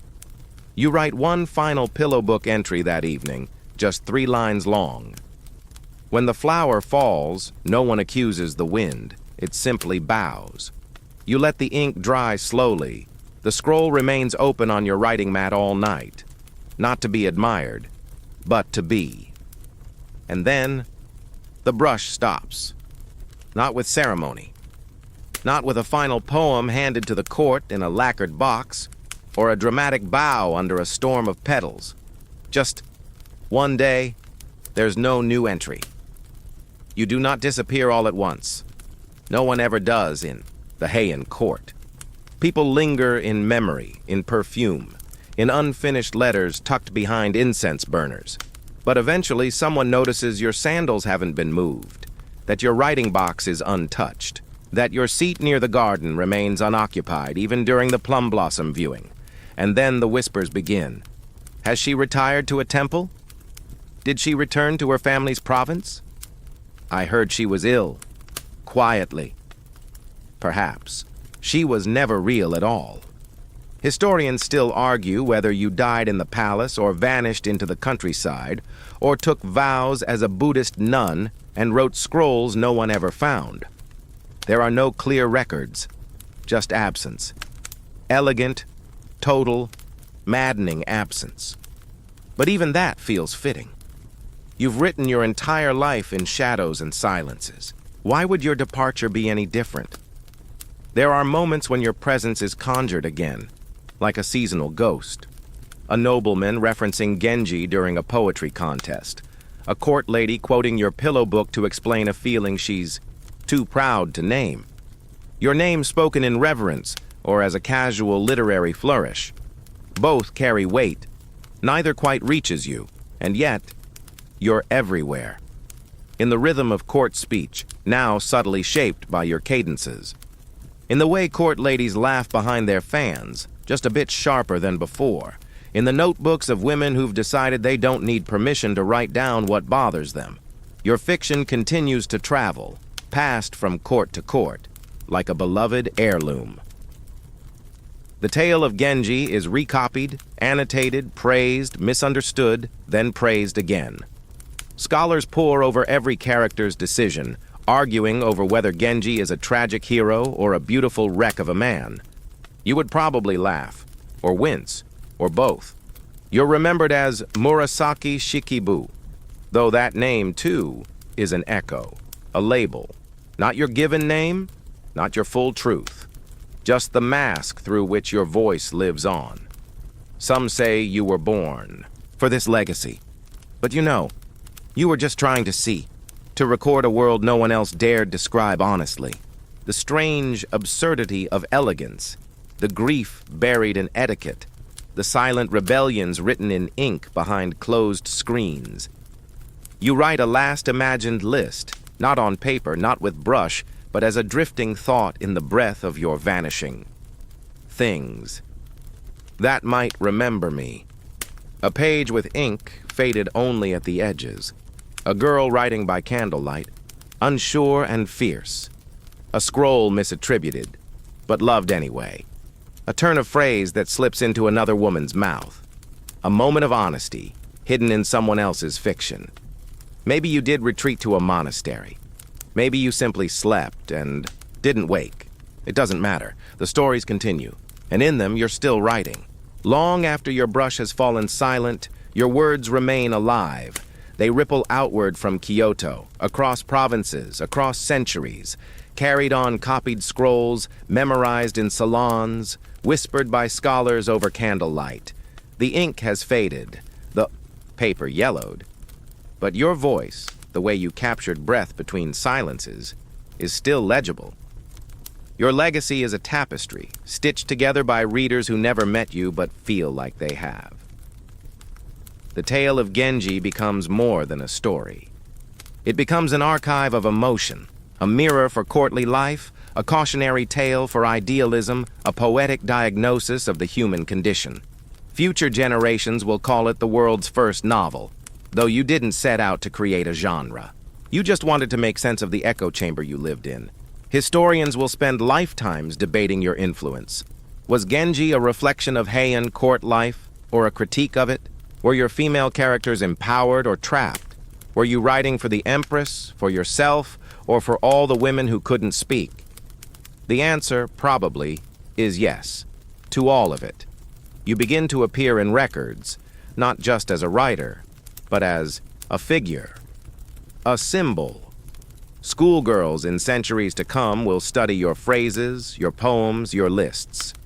Some will love you instantly, others will dread the test questions, but all will carry something of you. In quiet classrooms, a student will pause over one of your lines, perhaps the one about watching snow fall while remembering a love that never quite became real. She'll look up, feel seen, and in that moment you'll be alive again. You are referenced in textbooks, in footnotes, in fan fiction. The inkstone you once held becomes a museum artifact. Your writing box, if it's really yours, rests behind glass. People peer in as if expecting your spirit to stir the brush again. They recite your pillow book in modern Japanese, in translations, in adapted forms. A list of beautiful things, a list of annoying things, a list of things that seem elegant, but are actually a little ridiculous. The structure is timeless. It belongs to you, but now it belongs to everyone. Things your work will do without you. Travel farther than your sandals ever could. Comfort strangers in countries that didn't exist when you lived. Inspire women to write down their own truths. Be quoted by men who once said women shouldn't write. Continue. Even when your name becomes a whisper, there will be adaptations, dramas, manga, modern retellings. Some will distort you, make you into something simpler than you were, a genius, a recluse, a court favorite, a literary saint. But the real you, layered, observant, quietly furious, and gently forgiving, remains between the lines. In Kyoto, scholars will trace your brushstroke style. Try to reconstruct your hand through your letters. They'll argue over whether you were writing through longing or clarity, whether your melancholy was for the court or for yourself. You would probably raise an eyebrow at all of it. Maybe smile. Maybe start another list. Things that are meaningful. Only after you're gone. A sentence that once felt too small. A character everyone misunderstood. A metaphor about rain you barely noticed when you wrote it. Your silences. Your name and the Empress. She fades too into poems and records, into lines like, "A lady of great stillness and considerable sorrow." They say she treasured your writings, kept scrolls beside her even in her final days. Maybe she read your last lines by candlelight and finally understood what you meant about transience. Or maybe she just missed you. The court that once needed your words moves on, but never quite without you. Even in forgetting, they remember. You are lavender ink on rice paper, the sound of a brush pausing, the line someone half remembers, quoted at the wrong moment, but still strangely right. You're not just remembered, you're reread, and every time you are relived. The garden is quiet now. No guests arrive. No footsteps shuffle through gravel paths. The plum blossoms fall without an audience, and no one composes a verse about it. Or maybe someone does, somewhere. But not here, not now. Here, the stillness is complete. And you, Lady Murasaki, are more story than person, more fragrance than flesh. But you are here. You drift through memory as if it were a corridor. The echoes of laughter in salons, the whisper of silk sleeves brushing past your shoulder, the weight of a brush in your fingers trembling slightly before the first stroke. You remember everything, and yet none of it demands anything from you now. It simply is. You walk, not physically, but in thought, past the hanging blinds of the inner quarters, past the incense room where someone once recited a poem that made you cry in secret, past the veranda where you once wrote Genji's most tragic moment, pretending it didn't echo something in your own life. Historians still argue whether you were content in the end, whether solitude suited you or merely protected you. But you don't need an answer. The questions are enough. You sit at your writing box, or rather, you remember sitting there.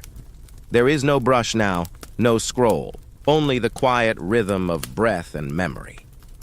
You trace your thoughts like ink on paper that no longer exists. And then, you open your book. Not the tale of Genji. Not even your official pillow book. This one is secret, internal, written in moments, too small for paper. It begins the first time you noticed a poem hurt you. It ends with a silence. You turn the pages. Slowly. You are not in a hurry. Each line is simple. Each list is sparse, but they are yours.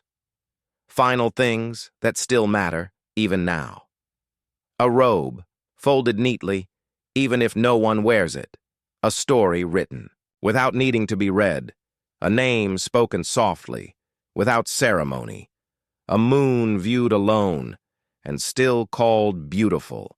A soul that chose to observe, and in doing so lived more deeply than anyone realized. The court no longer calls your name, but across oceans and centuries, your words ripple. Someone lights a candle beside a copy of your scroll. Someone sighs while reading a line about quiet mornings and cold ink. Someone writes their own pillow book because of you. You never asked. To be eternal. You simply noticed what others didn't. And that noticing, that gentle defiance, that's what survives. The garden fades, not into darkness, into light, into quiet, into peace. You are still. You are gone. You are everywhere your words have traveled. And now, dear listener, the last page turns. End of script. Sweet dreams.